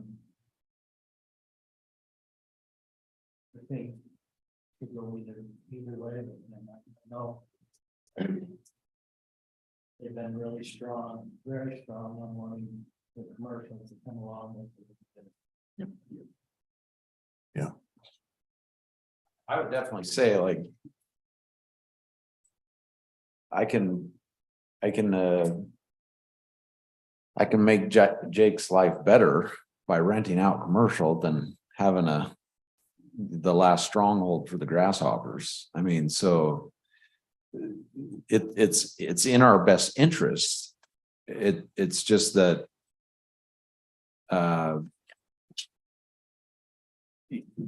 My thoughts are kind of twofold. One, vacant buildings begin to dilapidate and and then people start to question why. And again, we all watched how long Burley Burger was, about the only thing in there for a long time. And so the absorption rate can be slower. And then next is our philosophy is just always under promise, over deliver.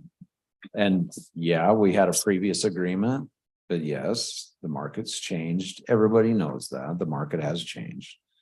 And so we want to come in with something that's more in alignment with that. And the more square foot, I mean, we charge by the square footage too. So it's not that we want to do 2,400, but that's a great minimum to say, hey, that. But yeah, if we can get more square footage, that's of course better for us and better for the tax base too. So I just want to make sure that everybody understands doing the commercial is better for us too, not just the city. We just want to do it in a way that makes sense for the new climate in the marketplace. So that's it. No, I appreciate it. Thank you. All right, so I still am leaning towards 2,400 square feet minimum. As okay. Why do to you get want that things- versus the 1,200 that was in the development agreement? The What does that change? well, the only thing that I'm looking at changing is that we dictated number of buildings. Mhm. And I think it's a lot smarter to go with minimum Square feet instead of, square footage. And then it units? gives, I think that opens up more options than pinholing them into a size of a building, I think. I had a question on something that I was just seeing in here that forgotten about, where it says that it's F on page 14, where it says the city shall not issue a notice of occupancy for any unit in phase 2 until developer has completed and received notice of occupancy for all structures in phase 1. But then it says phase 3 may be constructed and receive a notice of occupancy prior to the completion of phases 1 and 2. So does that mean if you get somebody for phase 3? So that's Wants exactly that what I'm talking space. about. If we can move faster, we definitely want to move faster. Okay. So that's what it means is, It allows them to build the commercial space before the residential is completed. Before the residential is completed. correct. Is there any concern about having the commercial space completed before any of the residential is there? I don't think so. For No? us, I would say. If we found an end user that would go for that, which isn't impossible, just less likely, but if we found an end user that was okay with that, Okay. we're okay with that, for sure, yeah. Yeah, the argument I've always heard as far as getting commercial in here is that we don't have enough rooftops. Has always. Yeah. Said for many years and now they're like, man, why don't we do this? years People ago?" always want to say it's the chicken and the egg conversation. It's actually not. It is, people first. And then commercial starts, and then it just all kind of snowballs, like. But yeah, of course it starts with people. That's why there's no commercial out in the middle of nowhere. I mean, that's, Right. but it does snowball, like some residential starts, and then the commercial people are like, oh, okay. And then some commercial comes in and then other commercials like, oh, well, if that, hey, especially if you got a good anchor. I mean, that's your best case scenario right there, is a good anchor, but. So it's more of a snowball rather than a chicken and the egg conversation, really. Yeah. So for me, the way I would rephrase this is Roman numeral 1. I'm assuming, is that Roman numeral? No. Mhm. Yeah. Yeah. No, Is phase 1 shall include a minimum of 2,400 square feet of commercial space. A minimum of 2,400 feet of commercial space. With no more than 30 townhomes. Phase 2 shall include a minimum of an additional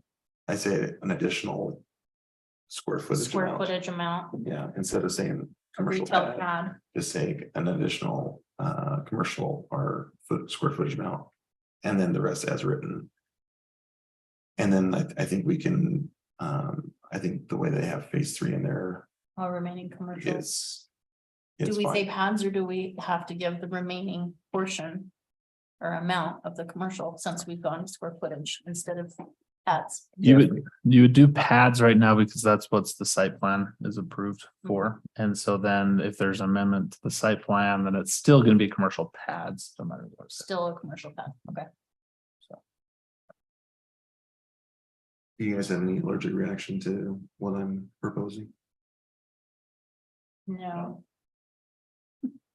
With big size, no. Not that I can think of.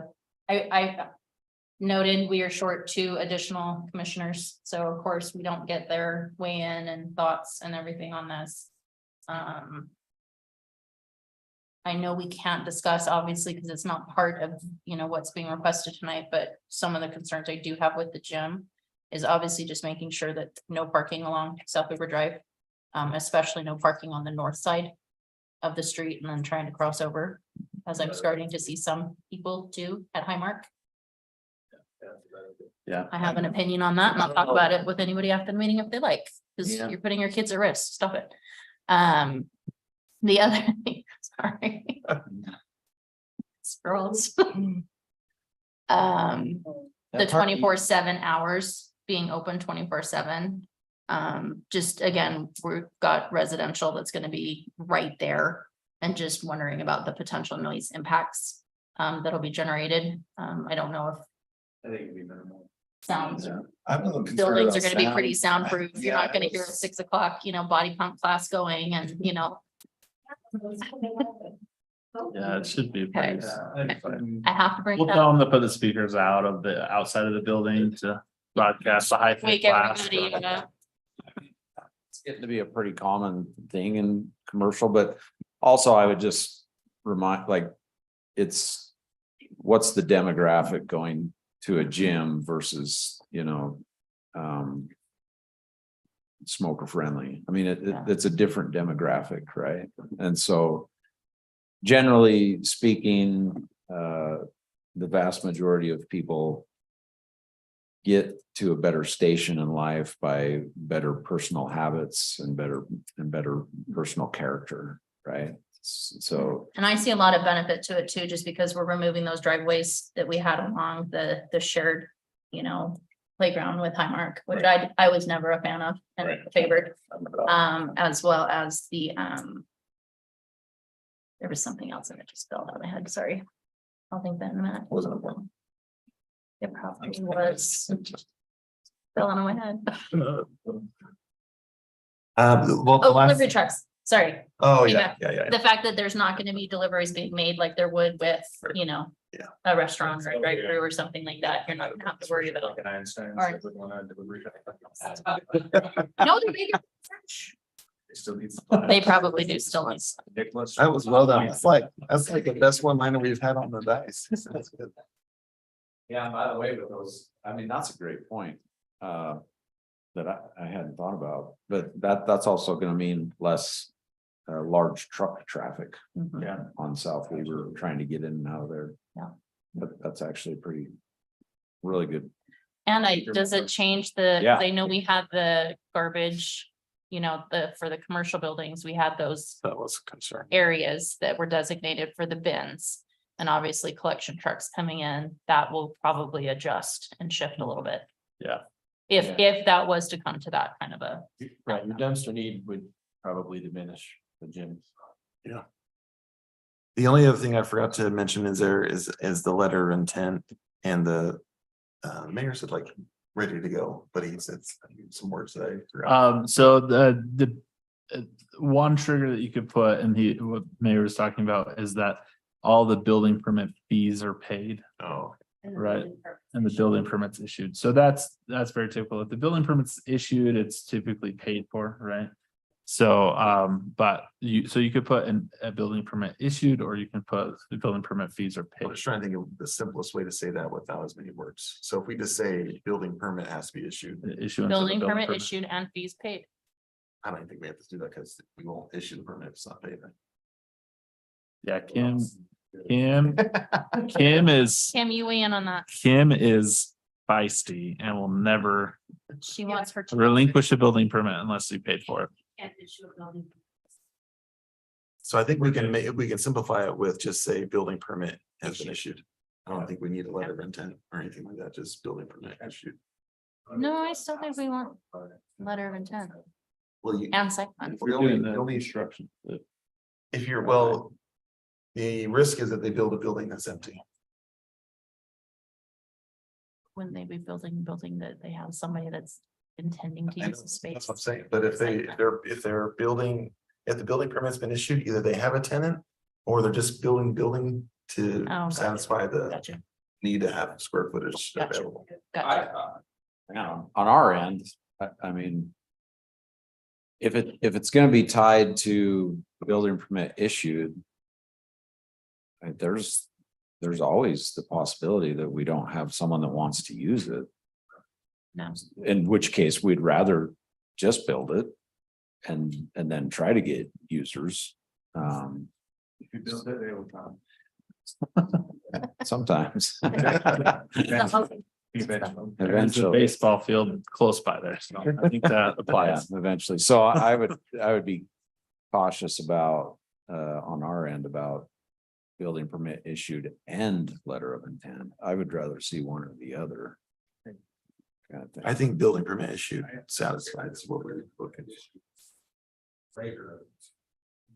Mhm. Because I think letter of intent can change. Yeah. Yep.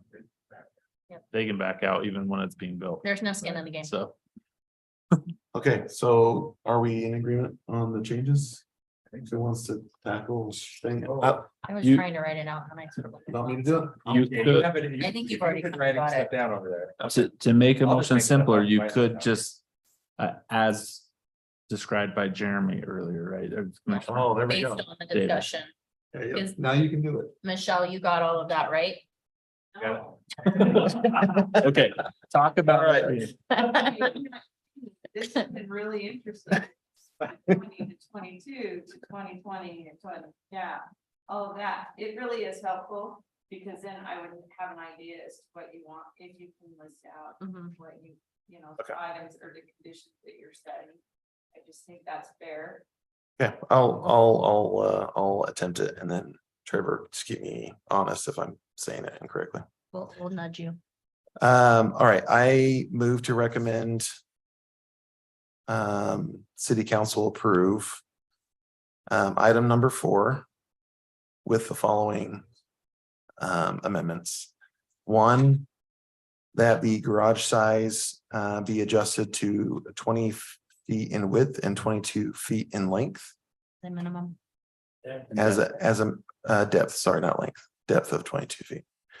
As a minimum. And then on the commercial phasing, I recommend a change for phase 1 to include a minimum of 2,400 square feet of commercial space that has a building permit issued. Is that sufficient for?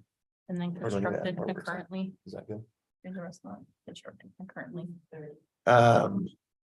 Well, to be constructed concurrently with no more than 30 townhome units. And then phase 2, we didn't confirm on the size. I'm gonna just throw one out there. You guys tell me if you like it. Phase 2 shall include a minimum of 5,000 additional retail square footage or commercials. How do we say that? Retail, commercial square footage. Constructed concurrently with no more than 31 townhomes. And then phase 3, as recommended. With stating phase 3 shall include all remaining commercial pads according to market demands. Yeah. Does that cover it? Am I clear on steps? All right, anybody want to second that? You said 5,000. Hold on for just. Yeah, you're good. Did you said So I'm 5,000? gonna have garage size 20 by 22. Minimum, that's, I put that in there. The development agreement amendments.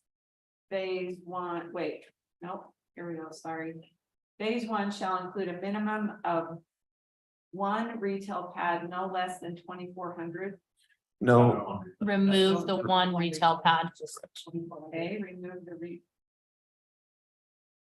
a minimum of 2,400, wait. No one- less than 2,400 Hold square on, feet. just, phase one shall include a minimum of 2,400 square feet, I'd say no less than. no less than 2,400 square feet. Is the 3 retail pads constructed concurrently? Does that, are you adding that in there? Take out the 3 retail Of that, and keep the remaining. with no, let's see, constructed concurrently with no more than 30 townhome units.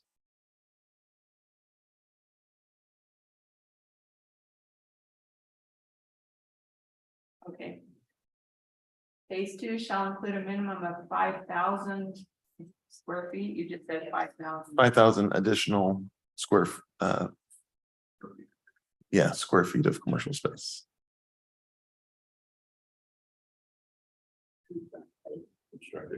Right, constructed concurrently with no more than 31 townhome units.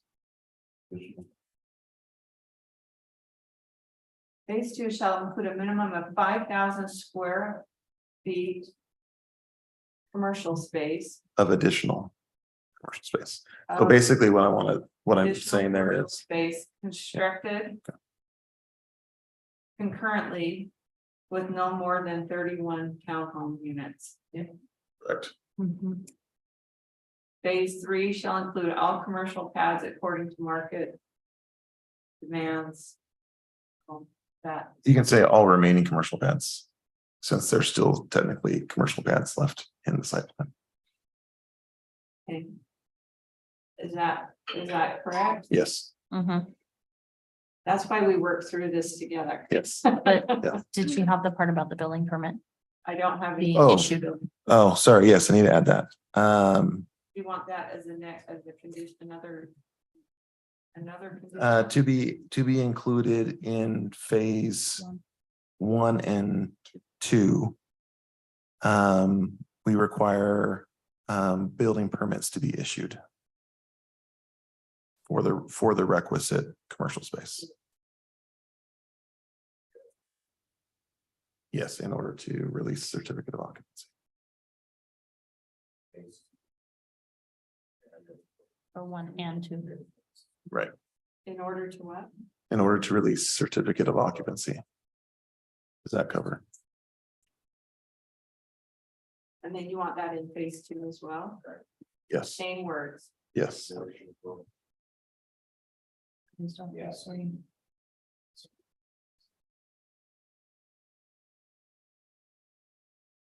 Are you good, Michelle? Building permits to be issued for commercial space in order to release certificate of occupancy. Yes, that's fine. Are we still following rules? Can someone look up, I think currently If in the develop. if you'll Yeah, go just ahead. wait, if you'll just Okay, wait yeah, until the Sorry. motion's over. Thank you. Yeah. Are you guys clear on? Yes, on that part, yes. Yes. Okay. If you, then I'm looking for a motion to, or a second, looking for a second, I second that motion. Okay. and then all in favor, a roll call, sorry, yeah. Commissioner Scholl, Yes. Commissioner Lucy, Yes. and I'm a yes. Right, To his That's fine. concern, point Yes. F, I know because the motion's over, doesn't that address the city shall not issue a notice of occupancy for any unit in phase 2 until developer has completed and received notice of occupancy for all structures in phase 1. So that is done. Phase 3, maybe that was the one part that I brought up. Is F That covers it, a duplicate? to anybody? It's redundant, but I think it'll be fine. but it still shows intent and covers And we, everything. like, it's a recommendation of the city council. and so, Exactly. like, we get the city council. to amend it. Okay. Which All right, the concerns you were having about having that language added in for the phase 2, I think F kind of covers it. Yeah, it's currently you can build out phase 1 townhomes and get occupancy permits. Yep. Without any commercial. You can build out phase 2 townhomes, you just can't get occupancy permits without phase 1 commercial. Yeah. So, which that's that item F on page 8, I think. On F, or Yeah. 13, well, 14 of the packet, Oh, sorry. I think. So, at this point with the approved motion, We're we can good. bring that with the city council and just have that conversation with the city council. Yeah, keep that. Yeah. same. Okay. All right, we are going to now move the meeting into the conference room as we discuss items 5 through 8. So we'll adjourn for a short 5-minute break.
The mute on, so they could probably hear me.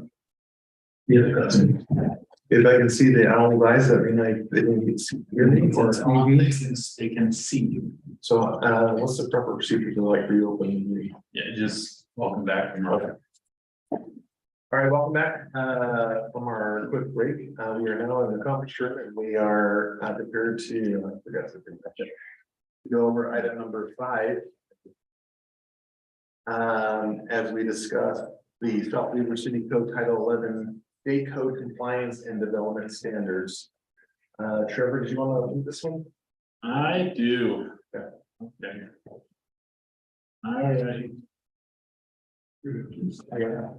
Okay, so last session in the state code, they made changes through SB 174 about our subdivision ordinance and our design standards, as well as a few other administrative things happening. But those are the 2 major things that affect us.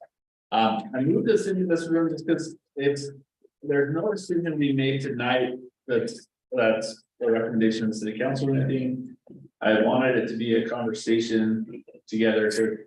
I want to help you guys understand any questions you might have, because this is a departure from our current code quite a bit. And in so doing, we rewrote our code instead of, like, we're replacing our code instead of amending our current code, because it's such a departure. And over the years, and this is symptom for most city codes, it becomes like a Frankenstein over the years, where we add and amend over the years, and it just becomes a lengthier document that can be kind of hard to understand. And so our main goal was to make sure the process was as plain as it could be while following state code. That being said, SB 174 has a lot of requirements in it that are not up for local discretionary conversations. And so that may be frustrating as we go through this, and we'll work through those feelings all together. Therapy session. It could be a therapy session. Yeah, but it is quite in depth. So the biggest thing is that we have to have this code in place prior to February 1 of 2024. So that gives us a few months to work through with the planning commission, city council. What that timeline looks like is that we're going to be discussing it, hopefully getting you pretty up to speed tonight, so that in October we can do the full ordinance review. If you aren't able to approve it or recommend approval in that first October meeting, I would recommend us doing a special meeting in October to finalize the recommendation, and we can set that at that time. Sorry, just to interrupt you. So what is the intent of making sure that our part is done by the end of October? Because there are only 2 meetings the remainder of the year for the city council in November and December. So there's only 1 meeting per each of those months as of right now that's scheduled. And the city council also needs to review it and understand it and pass it. Our intent is to do a work session with the city council at the last meeting in October about it. Pending whatever the outcome is from the planning commission. That being said, Brandon and I reviewed it today. There's not a lot of discretionary areas. And so we'll have some conversations about them, but I don't know if they'll be super lengthy conversations. It actually does not impact the planning commission as much as it impacts the city council. And that's why I want the city council to have time to process it, because it impacts them quite a bit. And a lot of that is due to the requirements of the new state code, not Trevor wanting to do anything different. So, but I just wanted opportunities to talk about it. The other aspect is our development standards, design standards, and that's going to take some light work as well. So anticipate that first October meeting to be lengthy. We'll try to get the information out to you as soon as possible. We have to do a public hearing on it, so all the information should be available in the next couple of weeks anyways. Is that when we're having the workshop? Yeah. Might be beneficial. Yeah, we can definitely do a work session beforehand to talk about it and then move into the recommendation. You want, before you continue with this document, Yeah. you wanna explain, are you sharing that document so everybody can see? Yes.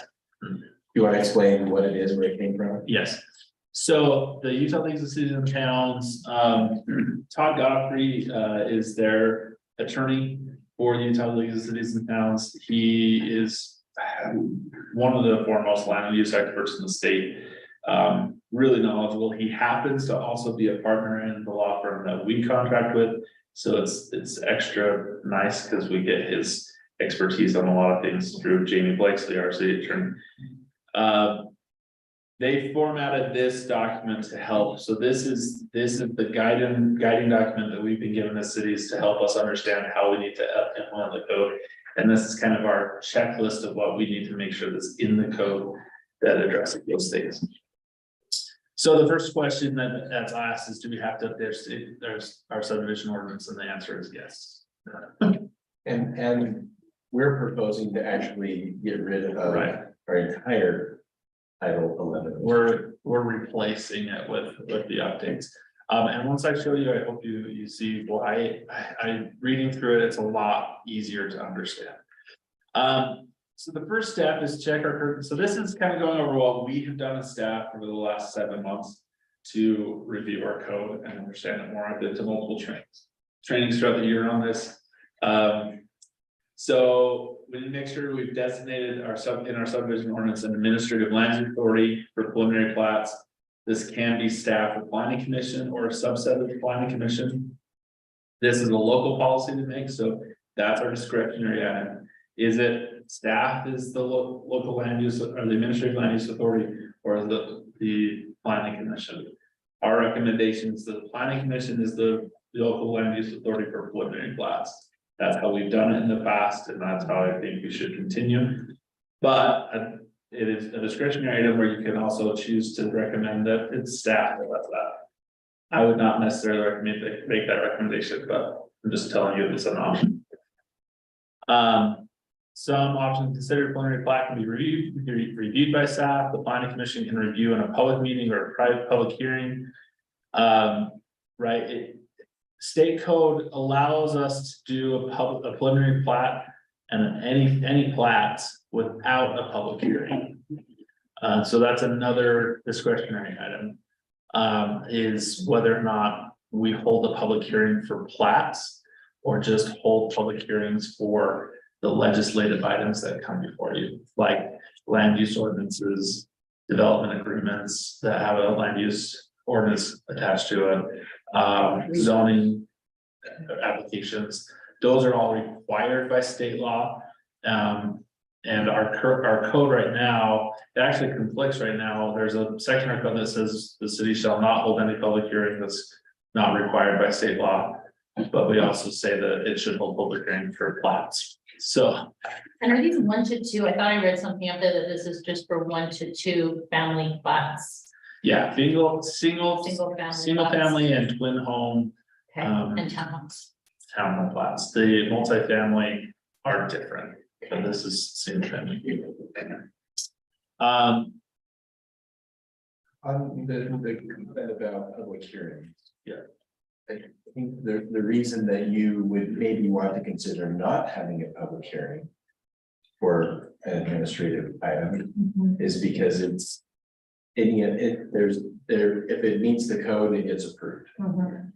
So it's sometimes frustrating for the public to come, make a comment, and then just feel like, why was I even here? Because and you have to say, well, it meets the code, sorry. So it sometimes becomes frustrating for them. So our recommendation is to not hold them for plats themselves. Maintain all the other requirements from the state. But for plats, it does tend to open up that conversation where we can't respond to public clamor on something.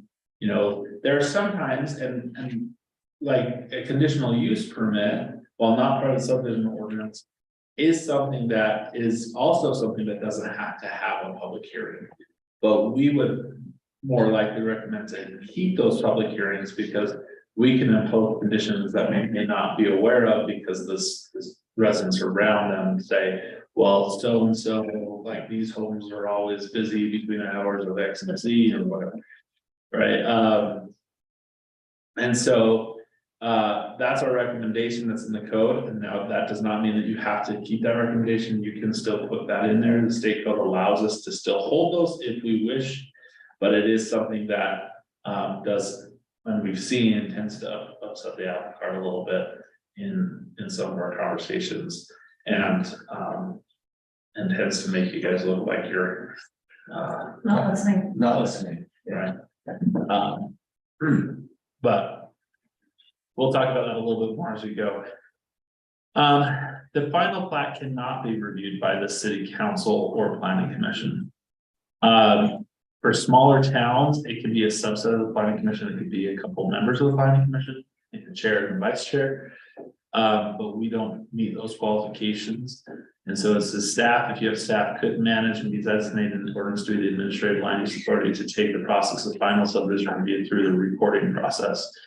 The mayor then signs the final plat, which also dedicates any contentious streets. So the mayor would sign. Yeah, that's the new one. That's what's required by the new ordinance. And the previous was we could. The previous is allowed city councils to be the land use authority for final plats. Final plats. Or the planning commission to be the authority for final plats. So, but it has always been an option, you could have staff, planning commission, or city council, and this has moved it to just a staff oriented process. And so it really creates that administrative use on that. But here's how the mayor feels about signing something that he hasn't even had a chance to get any weigh in from either the commission or the council. Right, it's because he is the authorized representative to accept dedication of public right of ways. So essentially by, So the idea is that before the final plat arrives, we've already done our due diligence to make sure all the. It meets the code. right, means the code. So this is setting up the distribution of power, right, in government, where the city council is the legislative authority for land use, right? They hold all the keys and the ability to craft an ordinance, to construct. Once that ordinance is crafted, then administratively, as long as the development is an administrative one and doesn't request a development agreement or amendments to the code or a rezone, then administratively, the planning commission handles that at the preliminary stage, and the staff would handle that at the final stage. How we would handle that is that the final plat has to be substantially similar to the preliminary plat, and how we have it crafted now actually demonstrates what that substantial similarity is. Rather than right now, our code just says substantially similar. So we've defined that a little bit better for them. Can I just restate that this is not driven by the staff? Right, It's the this state. this is what was implemented by, you already said it, I'm just restating it. Because it feels like we're presenting this as the staff. This is what you guys want. But it's not what we want, it is what we have to comply with, I'm just restating that because I don't want to come across like. This is what we want, but We know Brendan, really, you were the one that like. yeah, right, Well, like I want to be the last. I want the power. Yes. It's all on me. Yeah, there are elements that help it in being an administrative process, but it does open the staff up for a lot of more scrutiny, and so we're not super excited about that. Not super But excited. if you have confidence in your zoning code, then. And the staff is just administering that zoning code. and It checks meets the it. boxes, it meets it, it's good to go. If it doesn't, then That's the this is what idea. needs to be Right, fixed. right. So yes, Oh, there was one thing I was, okay, so continuing on, we had to remove any mandates for concept plan review. So right now, our code requires a concept sketch plan review, which is a concept plan review in essence. And so we can't require that review statement. The developer can request it if they wish, but it's not a required element of the code. They can just submit for preliminary application. Is that okay? Oh, sorry. I thought you were in pause. I thought about it and then I skipped one. So basically what that means is that we have one, we go from 3 possible reviews down to 1 is what I'm hearing. Is that correct? Yes. However. But it's We're allowed as a city, this is a little bit further down on the process and timing. Actually, I'm gonna hold off and then I will actually. So yes. Caveat, wait till we read the next little guidance. Okay. We also have to define what a complete application is, which is awesome, right? So what must they have in order to start the review process? We have a list that we've used now. What we're doing in our drafted code is we've basically taken all of those required elements. We've listed them generally in the code, but we're gonna have them more specifically notated in our development and design standards. So that helps us not duplicate items and then eventually have things off kilter, right? And so it makes our code more simple to understand. Okay, we need a geotechnical report, but there's a caveat that says geotechnical report must follow what's stated in design standards, and that will have all of the engineering speak in it that we don't necessarily need in our city code. However, the development standards, design standards are city code. They're not codified on, in what you pull down off of, the off city code, but they are adopted by ordinance, therefore. They are city code. Yeah, they're legally binding. So that kind of helps. Brandon and I've had a lot of conversations about that, and because it's passed by ordinance, it is law. So what you'll see coming to you at the next meeting would be the drafted ordinance and the city standards updates that will include the details of what needs to be in there for the application.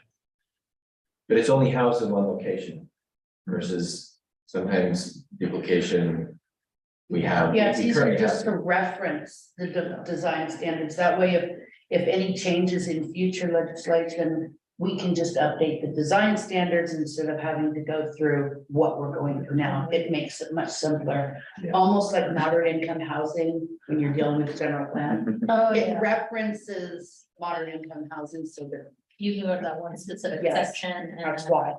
So are there any comments or questions about step 1 of the process? How many steps are there? There's 3. 3. There shouldn't be. There's 26. Just kidding. There's.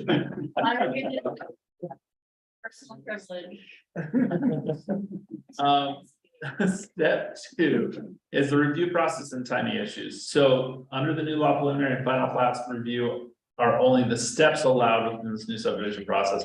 Here are the steps that you make sure to update the ordinance reflect. So we have the initial review of the preliminary plat. It has to be completed within 15 days of receiving a complete application. That's why it's important to define what a complete application is. Yeah. Right? We've had a lot of instances where a developer submits something and it's like, well, I'll just get that to you later. Can you just do it? And we're gonna hold it firm that until all of the boxes are checked, we're not reviewing. That it. clock doesn't start. And there's a really cool thing about this. The program that we're using with our building permits will also be used with our developments. They literally won't be allowed to go to the next step until they've submitted everything they're supposed to. Yeah, I have been So- working on this for 3 years now. it is, you're so close. So yeah, so there's 15 business days that we have to review that. Now, how we have the code drafted is that the planning commission review does not count in that 15 days. We have 15 days as a staff to review it. And one of our comments will be, must receive it. In order for them to move to the final, is they have to receive the positive recommendation from the planning commission on plat in order to move the final. So that is the final check mark, right? So in the review cycle, we review, let's just, the final plat has to be completed within 20 days of receiving the complete application. Typically, why it's 20 is because engineering needs a lot more time. Those are more engineering intensive. How this will be set up is that really the preliminary plat will rest more on my shoulders and the final plat will rest more on Brandon's shoulders. That's how it's been already, but it will be more so Brandon approving it and me double checking Brandon's work versus the preliminary is me approving it and Brandon double checking my work. Does that make sense? So there's now a maximum of 4 review cycles permitted for the final review only. So in between the preliminary approval and the final approval, only 4 revisions are permitted. So that's total. Right. So if they come to like, oh, I want to change this, okay, that's one. And if we go back and be like, you need to change that, that's 2. So no, so if you, oh, you want to take it? You want me to take that one? Take it. This has been probably one of the biggest sticking points, maybe the biggest concern for me. Because we frequently will get, you know, a review or a new submission. They addressed some of it, not all of it, you know, so then we give them comments and then they. Does that count it comes as a back. separate revision or a separate? Right, so we are going to clearly define exactly what a review cycle is. And a review cycle, the way that I my understanding of what we're going to have, what's going to be written, and maybe even, I was thinking about it earlier, Trevor, that maybe we would even have a graphic that would show this, but that the developer would submit all of their stuff. We will check. And as soon as they actually got all their stuff in, then we will review it. We will create a review memo. It has to be written with everything that they need to address. That will then be submitted to them. So that has to be done in the 15 days. That will get submitted to them. They then will address our comments. They are required to submit a response memo that will say how they've addressed each of the items in our review. And then they will then submit, right, their new set of plans that have addressed all of those items. We will then check to see if they addressed all of those items satisfactorily. And once they do, that will close Review the cycle 1. review 1. So there's several times we're going to check to make sure that it's complete, check to make sure that they actually did address the comments, but we cannot add new comments in that one. Because that will then start a new review period. So we will just check to make sure that they have fully addressed all of the comments. Then it would come to you. So like after that first review and they've got everything done, it would come to you. Assuming you give a positive recommendation, then they can submit for final, which would kick off the second review. Then there would potentially be 2 more reviews if necessary, but I really think as I've come around to this, if we're gonna make sure that we have a detailed checklist, like everything that they need to have, and that we don't move them until they really have submitted all of that stuff. I really don't have a concern that they're ever really going to get to a 4th review unless they're just really missing it. So originally I was really concerned about that, but I think we're gonna have in place all of the things necessary to be very comfortable that it will. I would expect that someone that knows what they're doing, they'll be approved after the second submittal, the second review, because they will have addressed all of the items. And our reviews will be very complete. What was the number 4 set by? Was that the state saying you get 4? Yes. So it wasn't even like you guys could decide, do you wanna go 5, do you wanna go No. 3? It was the state. That is mandated. So if 4 is not discretionary. So if the applicant is not done by the 4th cycle, the whole thing has to start all from the beginning, or what's the? No, so really how it's seen is long, we are very thorough at the beginning, which typically we are. Brandon is a rock star at the final and his numbers are giant. That's the statue. Thus the statue of Brandon, but no, so Make it so. they, like Brandon said, if they can't meet all those conditions, like I'm thinking one is like, an updated traffic report, right? Direct traffic study. If they can't meet that and they can't submit that for 6 weeks, because they have to do that, then that's on them. Like but that's part of the review cycle. And like Brandon said, once we get all that back and everything looks satisfactory, then really we probably would have no problem in moving them forward in the final and just saying, okay, we can work on reconstruction. Right. Because even that first review, that first preliminary submittal, we're not taking it to you until it meets the code. Yeah, like all of our comments are going to be, well, this doesn't meet the code. You gotta address that. And then they submit something back. If what they submit doesn't satisfy that comment, then you would just say, this comment's not complete yet. No, this hasn't been done. It's still in, and so there might be a little bit of an iterative process once they. Until Until they actually satisfied the original comment, if they don't hit it the first time. But that's not a second review.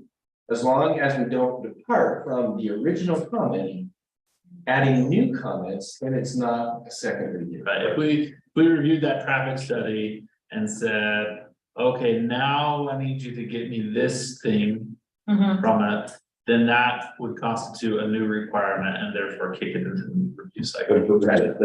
No, that's not what we were asking. Right, if it's like, that was not the right traffic counts that we told you to get, or whatever. Right, so we'll be careful that we don't add new comments on, we're still gonna have comments for a second review, right? But we're just gonna hang on to those, as long as they've satisfied the first comment. Then when they are ready to go to final, we say, okay, now. Based on the traffic study you submitted, we need you to address this additional thing. So agreed upon changes, applicant must respond to required changes. If you disagrees with those issues, those must be committed in writing, right? So they can disagree. And there's a whole section about how to appeal the process as well. And that's a little bit later. And then lot line adjustments. So changes were made, the lot line adjustment changes remove the requirement to record an amended plat. So right now, we have, if you're gonna amend any of your lot lines. So say you're disputing a lot line between two homes because of a fence, right? And they want to just make sure that the right one's recorded. Right now, we'd require them to record an amended plat. Where the state says you just have to have a process for them to adjust that lot line administratively. So previously, we've done lot line adjustments on like parcels. Yeah. And they just say, okay, both sides agree, this fence is the line. Okay, they both sign it, that's the line. But in a recorded plat, once it's a recorded plat, and you have, recorded lots and things. What we have been doing is saying, well, if you're making any changes, then you've got to do an amended plat. And the state is now saying, no, you have to allow for them to change that line without doing an amended plat. Now, they still have to go through a review process. They'll still have to submit something for us to make sure that they aren't creating like a non-conforming lot or something like that. But we can't require an amended plat. Now, if let's say they're combining lots or there's proposing to split a lot, then it's an amended plat. It's only just if they're moving a line. And that is not an option for us to make that any different. That was dictated to us. I have an opinion on that, but I don't think it's myself. Yeah, I feel it. Yeah, I'll get you to the document that we have drafted so far and you'll see kind of, it is a little bit silly, but. I wanna know who wrote that part of it. I'm gonna have a conversation with them. Okay, so step 3 is review engineering standards. So this is where Brandon's at. There's some standards for you know, as a reminder from prior law, every municipality needs to provide clear engineering standards and needs to be adopted by the city and town. We have that, so that's fine. We've already been following that process. Bonding for private landscaping, so we can't require them to bond for private landscaping. We can for public, but not private. Have we ever bonded? Never required, okay. Oh, yeah, for private, yeah. Yeah, like when you, like if there's a site plan, there's a 50%, you know, Oh, landscaping yeah. requirement. Then we have required them to bond for that. Of course, they did it all back, right? Yeah. Once they do it, but to ensure that they do what They they said do they what were they gonna said do. they would. This is just saying we can't do that. Okay. And then new road standards, it's a whole thing, and I'll let Brandon talk about it a little bit more. But we have to update our road standards. There's caveats that we can apply and exceptions to this that we can apply, and Brandon's been working heavily to get that. I don't want us to get too wound up about that one tonight. I think it's gonna be fairly simple. All we're going to include is just the language from the actual state code on the drawing that says that there may be cases where we would require something larger than the 32. Otherwise, we've consented to have the 32. So step 3 is to add well, is that 2 step 3s? Yeah, 2 step 3s. I'll fix that. So there are first steps to add the new appeal process. So this is just the appeal process that has to be in place. So that really step 4. So that's really step 4. So 2 distinct processes after the 4 cycle reviews have been exhausted and 20 days have passed. You'll need to add this appeal process subdivision ordinance, which we have that in there, and it details it pretty much exactly like this. Municipality shall assemble a 3-person panel meeting within 10 days of receiving the request from the applicant. For all their disputes, the municipality shall further question designated appeal authority at the applicant request. The panel of experts needs to include 1 licensed engineer designated by us, 1 designated by them, and 1 licensed engineer agreed upon and designated by the 2 designed and designated engineers. So they all get together and figure that out together. Where this This is is their handshake. where this is coming from is that there were comments back from like the Utah City engineers to on this in this process, right? That well, what happens when somebody submits something and our interpretation is this, and the you know, developer says that's not what I think, we disagree.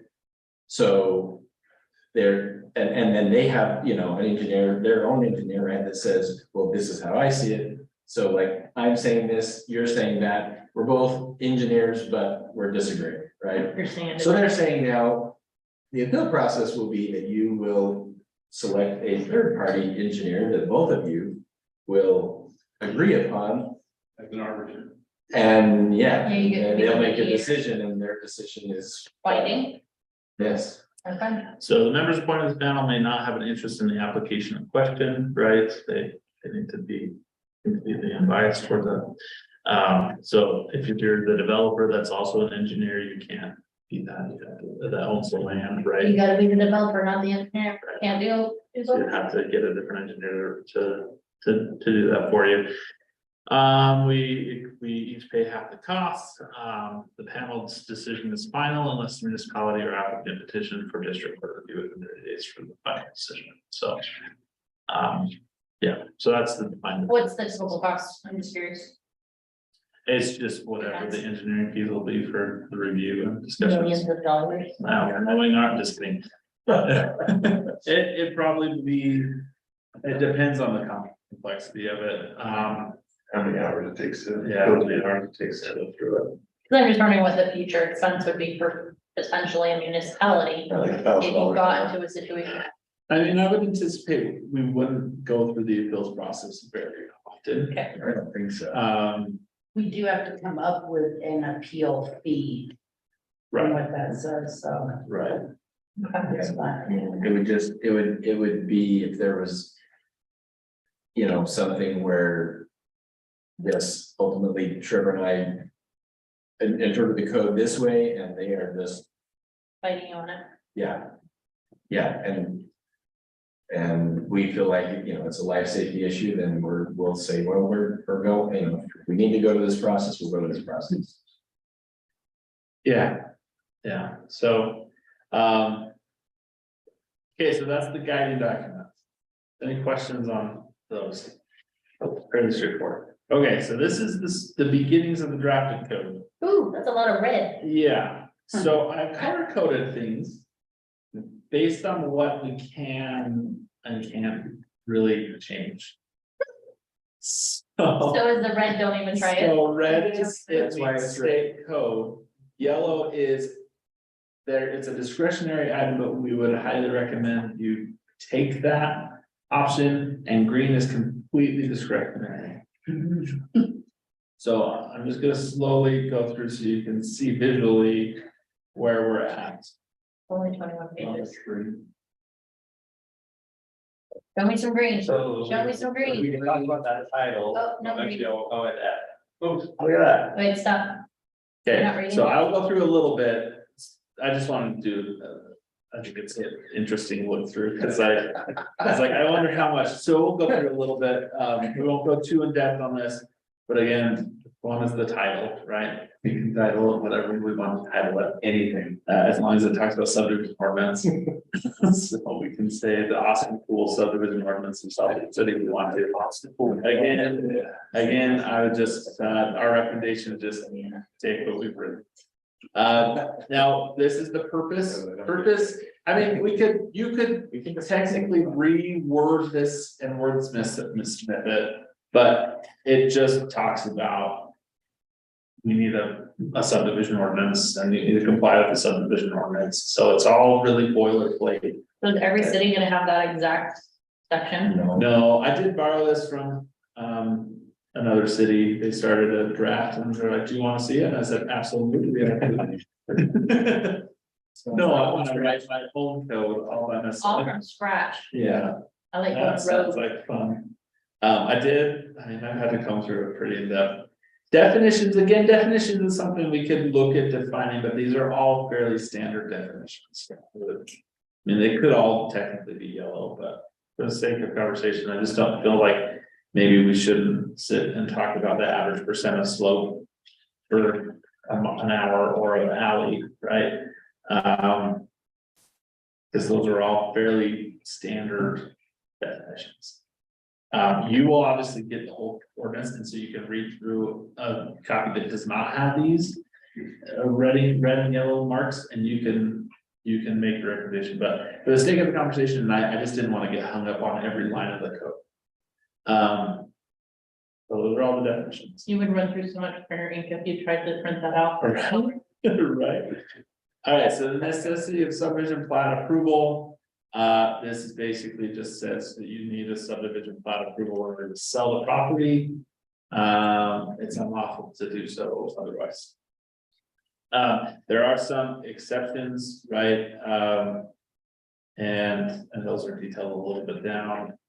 But basically, you can't try to create lots without doing a subdivision process. General responsibilities, so subdividers can prepare the plat, city planner designee shall review the plats.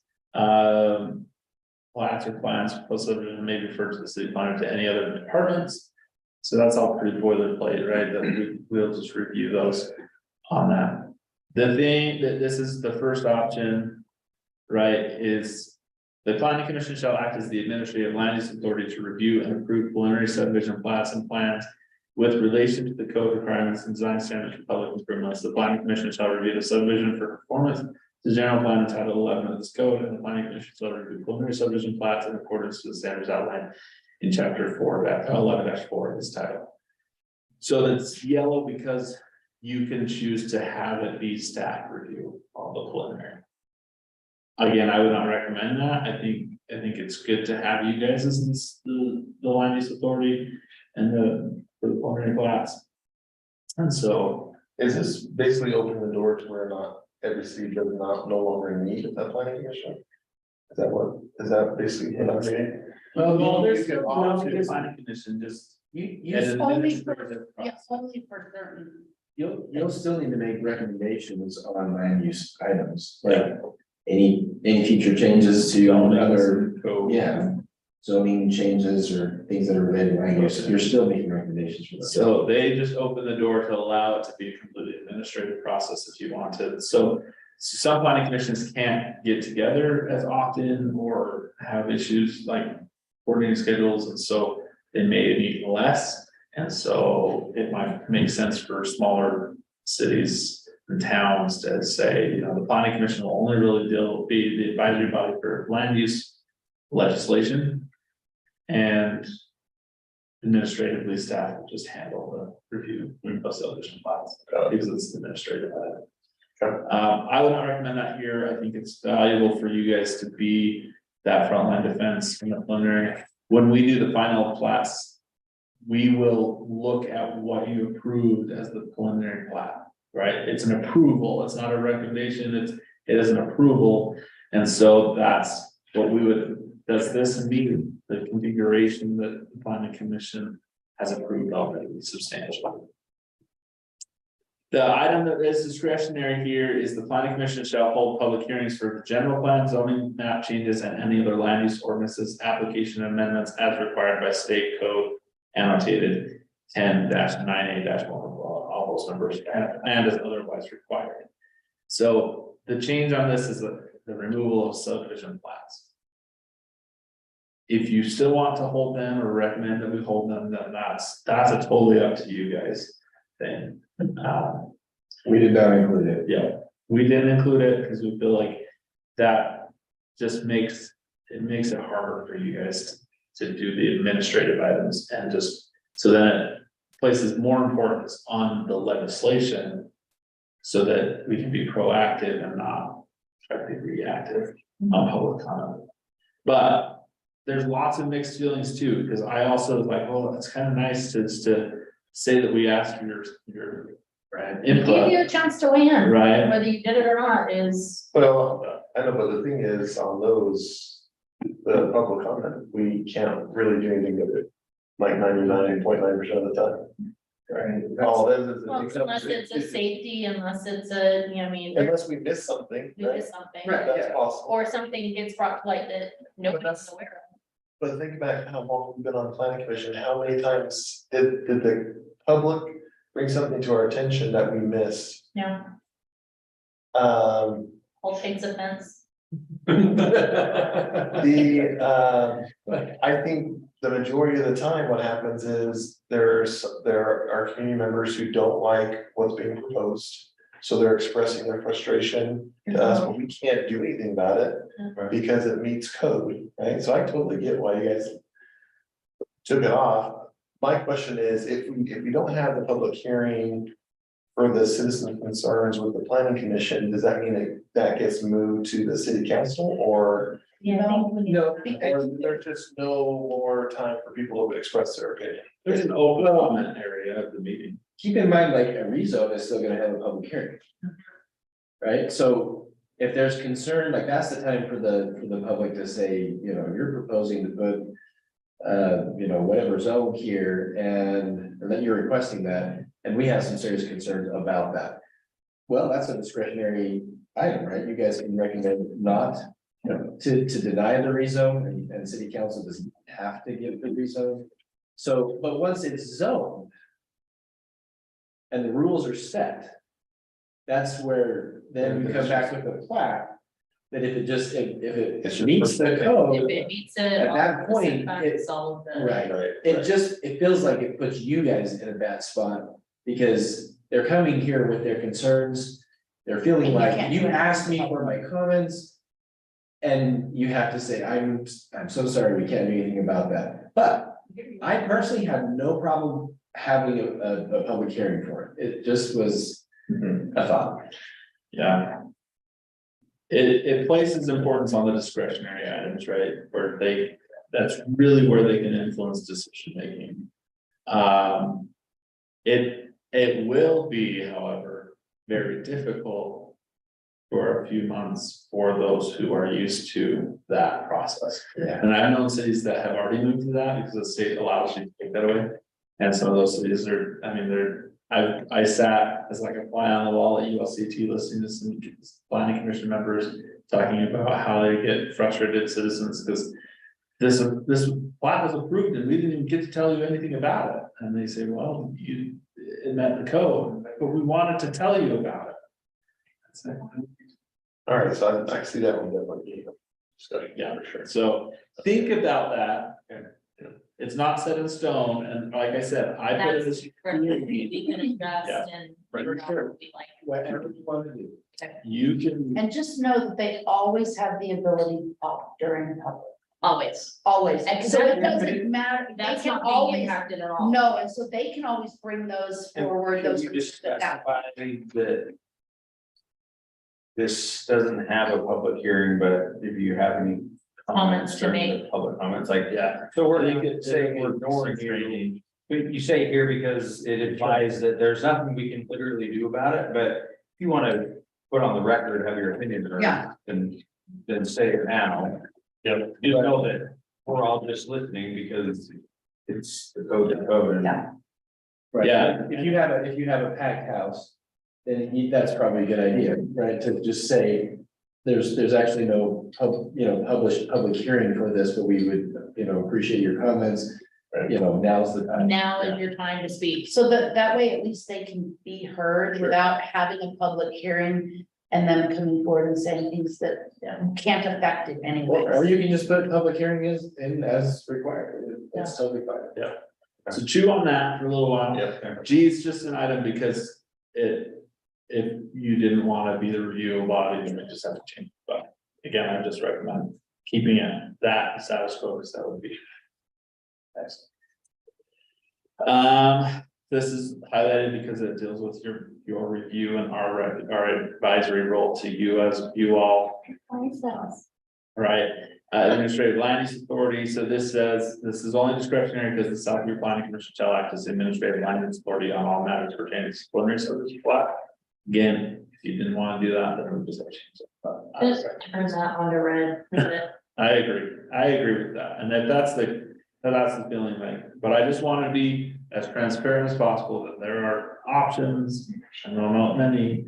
We're back to red. Because we're back to the red, because this is the flat parcel and lot line adjustments, right? So we have to allow for Can we the. skip over this so I don't go to bed with heartburn tonight? Yes. Oh, that should also be. We can right. change. You just changed that. Do you want it to be? Instead of Calabria or whatever. Okay, feel that. Little Comic Sans in there. Yeah. So, That's true, that is discretionary. that's very discretionary, what font? What fun, what fun. This is the only yellow portion right now, just because, hold on. We can discuss on how we want the form to be, its application form, but I would just recommend just. Who else would that be? It could be city manager, it could be the city council, but I would recommend it just be administrative by the staff. City planner or Yeah, designee. because that also just gives us a way to adjust the application in the future, right? So that we're not duplicating. And that's also consistent with the way we have been doing it, so. And designee type thing. I was gonna say, For him, when he you put can say, no, I want you to take care of designee, this. you have very specific and few people that can be a designee. Yeah. It can just be like, oh, you're here today, intern, or something like Right. that. Yeah. Okay.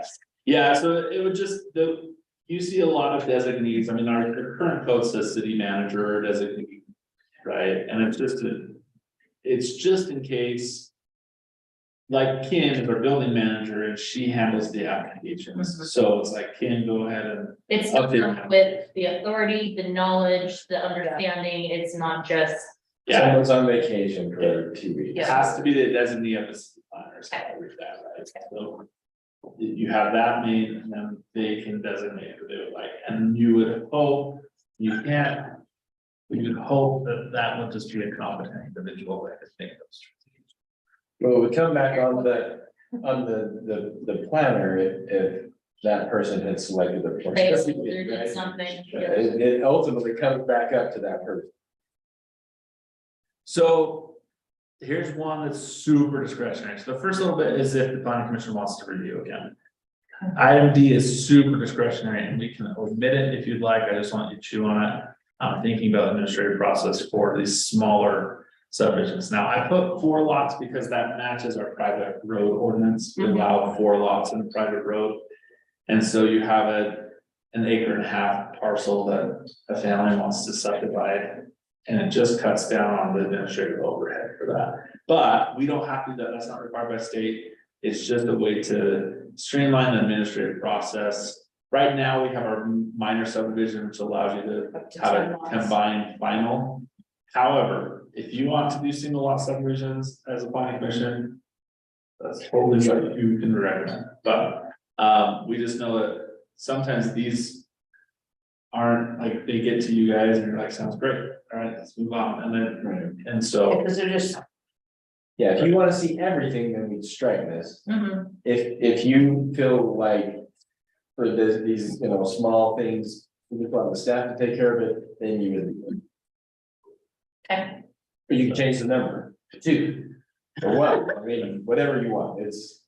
This is totally, but I talked to a few other cities and this is also what they're doing to basically take off some of that administrative load, help on the planning commissions that these, I mean, we could potentially have a lot of these smaller minor subdivisions with the leftover ag lots that we have. And so I see no problem you guys reviewing that, but it just does lengthen the process for, I think of For the the type of development. Right, they have to wait for me. Cause it's like the one lot that was just up at the top of 1900. Yeah. yeah. So that went from 1 to 2. Dire, yeah. Yeah. Right, that process could have been A lot way cut in half. quicker. Yeah. If this was in place, but again, it's, if you wanna see them all, we have no problem with that. Okay. Zero heartburn over anything.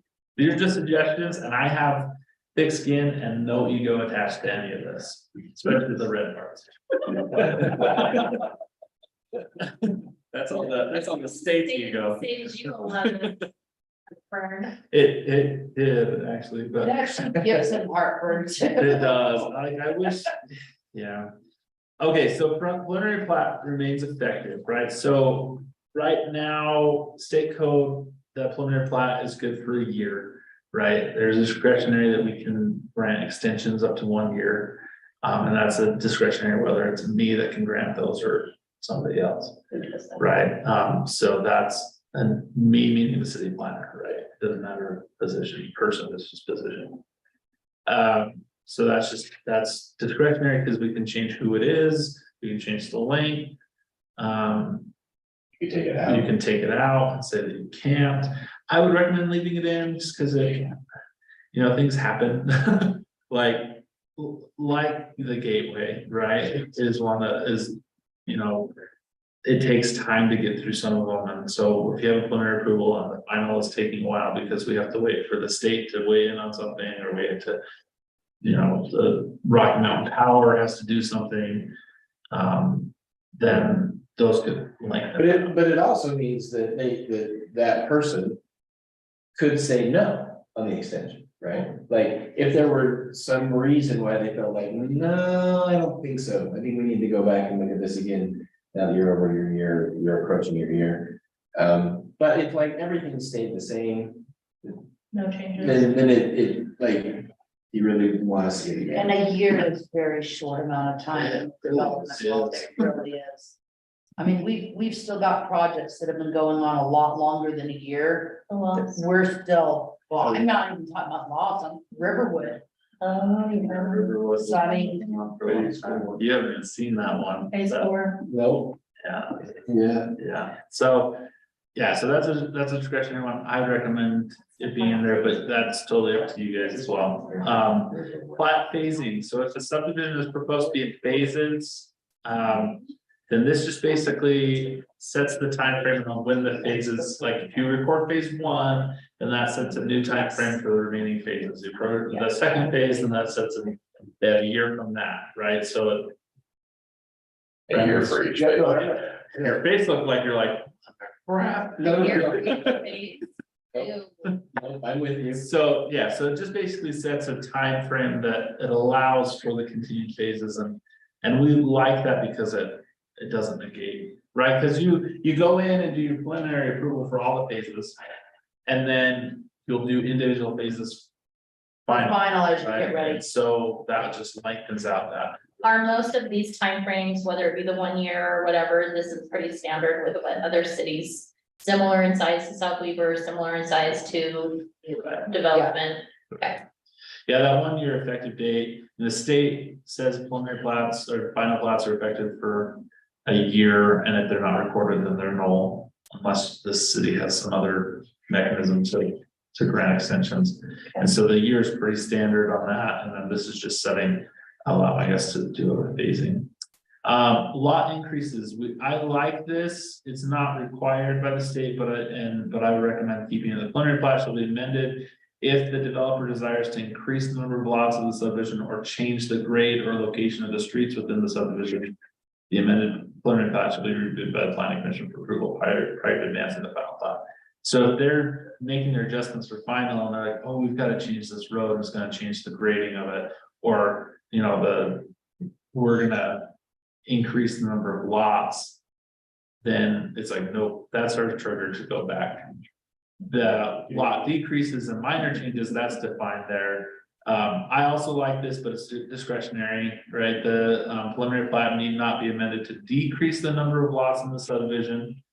To make minor lot boundary changes, or to make other minor changes that the city planner or designee and city engineer or designee find that amending the plat is not necessary to protect the interest of the city or adjoining property owners.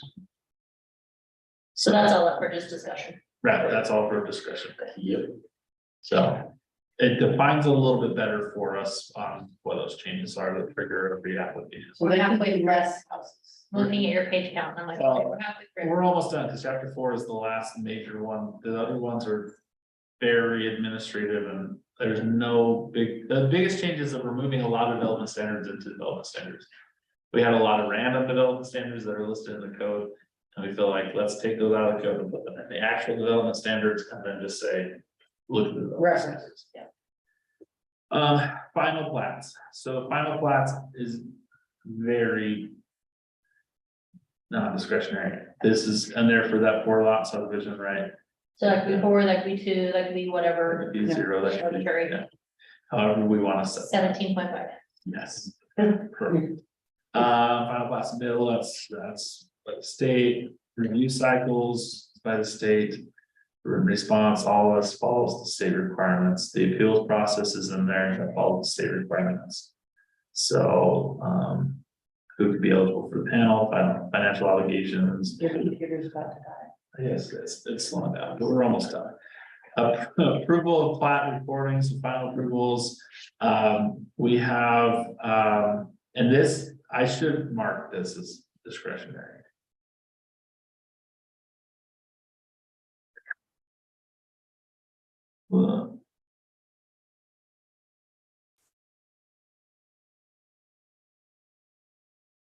Right now, I have it written as the city planner and city engineer, mayor, city attorney.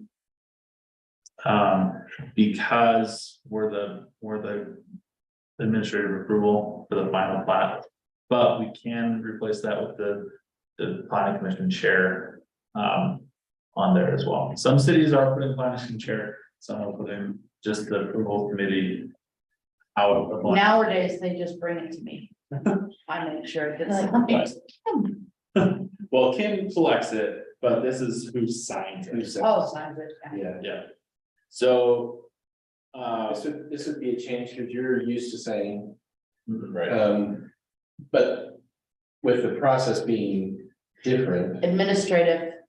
That's why. Then, like, Trevor's reviewing and getting, I mean, administratively pushing more through. If you wanted to have him be the one that's signing rather than you, Or just the chair. that you can do that. Yeah. Or both, we could require. Still have the chair, still have the city planner. Okay. As a approver of Just this be another plat. signature block. And the mayor's on there again, because the mayor is the one that accepts the land as dedicated property. Is the only one that can do that. Or the vice, they're the pro tem. Pro tem. Yeah, pro tem, yeah. Pro temp or pro tem? Pro tem is typically, is temporary, Temporary, right? but most people say pro Pro tem. tem, Because okay. I don't want to That's say extra syllables. Okay. And, yeah, alteration plat, and that's the major ones, the rest of them are like. In our Title 11 right now, we have impact fees, we're recommending to move that to Title II, which is our taxes and revenues. It should be in taxes and revenue. So, This is what Trevor said at the beginning, like the subdivision ordinance has become a patchwork. It's so a to Frankenstein speak. and now we're gonna. Yeah, clean it right, up. we're just gonna start over. right, because impact fees in Title 11 means that you guys would have to hold public hearing Yeah. on impact fees directly to the city council, who also would have to hold their hearing because it's a The revenue. revenue, so And it's so- Yeah, at the city council. because it's not really land use, right? Confusing, it's not, And so, Yeah, but it's it's not not land real use title, and so we're like, we'll just take it and put it in two. And then design standards right now are in Title 9. So we're removing the design standards out of here to place the reference to the design standards in Title 9. There's also references throughout the code about, you know, to know what needs to go on the final plat. See city standards, and that will have. Right, so there'll be references to Title 9 in all of this, that also just takes that out. Title 9 is also, it's design standards, and so it is city, it is a land use item, and so you guys have purview over that. but in Title IX, just to restate, all it says is. We're adopting the city standards as of the effective date, you know, blah, blah, blah, blah. And when we make updates to that, again, it comes through the process, you guys see it, goes to city council, and then all we would do is change that date. There's other sections like, guarantees, right, and that'll stay in there, but we're not changing any of the language in that. And it's already in section 11 It's right already now. in Title For 11. Title 11. So that's not a change there. It'll change the numbering, but other. Not wasting our time. Let's go through and see all the new numbers, everyone. Yeah. So the next step is you'll share this with us? Yeah, so next steps is Brandon and I are still finalizing. Oh, there are auxiliary sections that we do have to update because they'll be.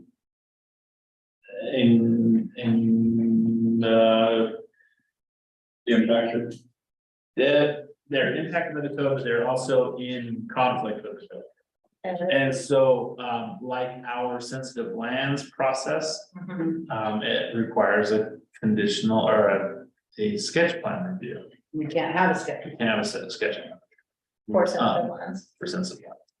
Right, and so. How many different sections are impacted by changes being made here to other sections in the code? Not a ton. Title It's 10. mostly just like taking that kind of stuff out, like. It's like 30 or 40. References. Yeah, no, this is the input one, I will say. Another one that will be impacted, but we also have a draft already that helps, we just have to finalize it. And that's the next project, that might be what I do on paternity leave. What I'm working. Conditional use. Is conditional. It seems like we are involved with that. Right, I think we'll put conditional uses on the November meeting and have that just come as a tail, like a follow-up for this one. End of year should be fun for everybody then. It should be great. Good night, Rod. Good night, Rod. Bye. That was really, wasn't it? Are you so excited you stayed? I've heard that. Check him out. Never said it'd only be 30 minutes. He lied. I love it. It'll save us next time though, I think.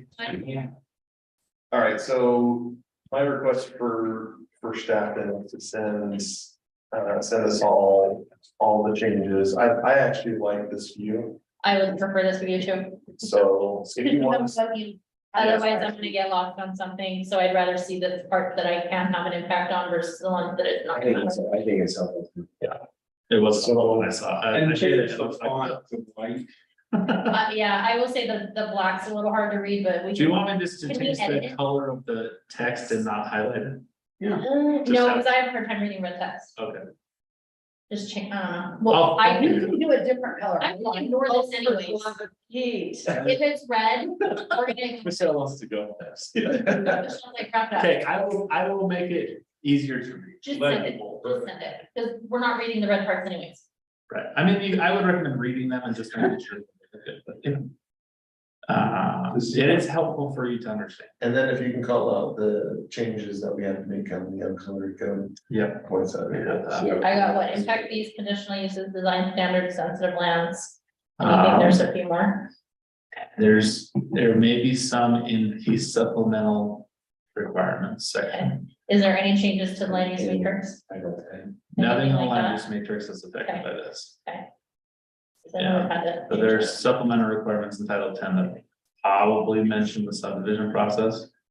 So we just want to make sure, I'll read through it. It's been super fun. I've read through so much. Can we put a pin in this one and call it done? I think, yeah. All right, thank you, John, appreciate that. Any new business that we can bring in? Commissioners first. No, just that we've got that APA conference coming up 28th and 29th, and we're all registered. Yeah. So, And Ogden. in Ogden, Eccles. Right? Okay, Right. So it looks right now I may not be there, but that's okay. I haven't gotten anything, are we supposed to receive like an email confirmation? no, because I received it, so I'll forward it out to you. But all you need for that is just show up, they'll have your name badge, all your printed, and you just pick it up. Okay. It works. And it's workshop style and lunch and all that stuff. Yeah, If you need to go for. yeah, if you want to go from me, you can. Kim's like. You meet forever. Conference. I didn't have any other. I can talk to APA and see. if- Staff, any additional comments or new business? I talked to Charles tonight. Are you good or are you good? Okay, the only thing I want to say is, just appreciation, so thank you to staff for all the prep work for this meeting. I appreciate that, and for the thoroughness. I actually thought that the comment section or the item 4 section tonight went very smoothly. It took a long time, but for me, it didn't feel like it was that long. Actually, it wasn't painful. Can I bring up just a little for future reference? When we have a, development that's kind of coming back with changes in the packet, it would be really helpful because I know I spent a lot of time trying to listen to the conversation, but also trying to find what was previously there so I can compare the changes side by side. It would be helpful if in future packets to be able to be like, here's what it was, here's what it is. Can do that. Just, it makes it more streamlined and I think it helps the discussion flow better, plus it's very easy for when we have the public sitting to be able to put it on the screen. Oh, okay, they know what we're talking about. Because there was a lot of, obviously the developer had brought forth documents that he shared, with the commission that the public never got to see that really helped explain and I think kind of enhance. And we never saw it. And you guys probably never saw it either. They never shared that. So I'm not Yeah. quite sure I understand what you're saying. So side by side comparison. Just side by side comparisons of what was previously approved to what was being requested. Can do that. for sure. Just to make the packet more concise, more efficient, Yeah. for sightliness. So, I mean, I could probably Even the highlight. developer track, Yeah. no, Yeah. I would have had it there. I figured- Save a few minutes, Yeah, I'll do that. That was it, sorry to piggyback on that. I agree with that, I think that's a great idea. That's all I wanted to call out, so I'll look for a motion to adjourn. I will make a motion to adjourn. Second, that motion. All in favor?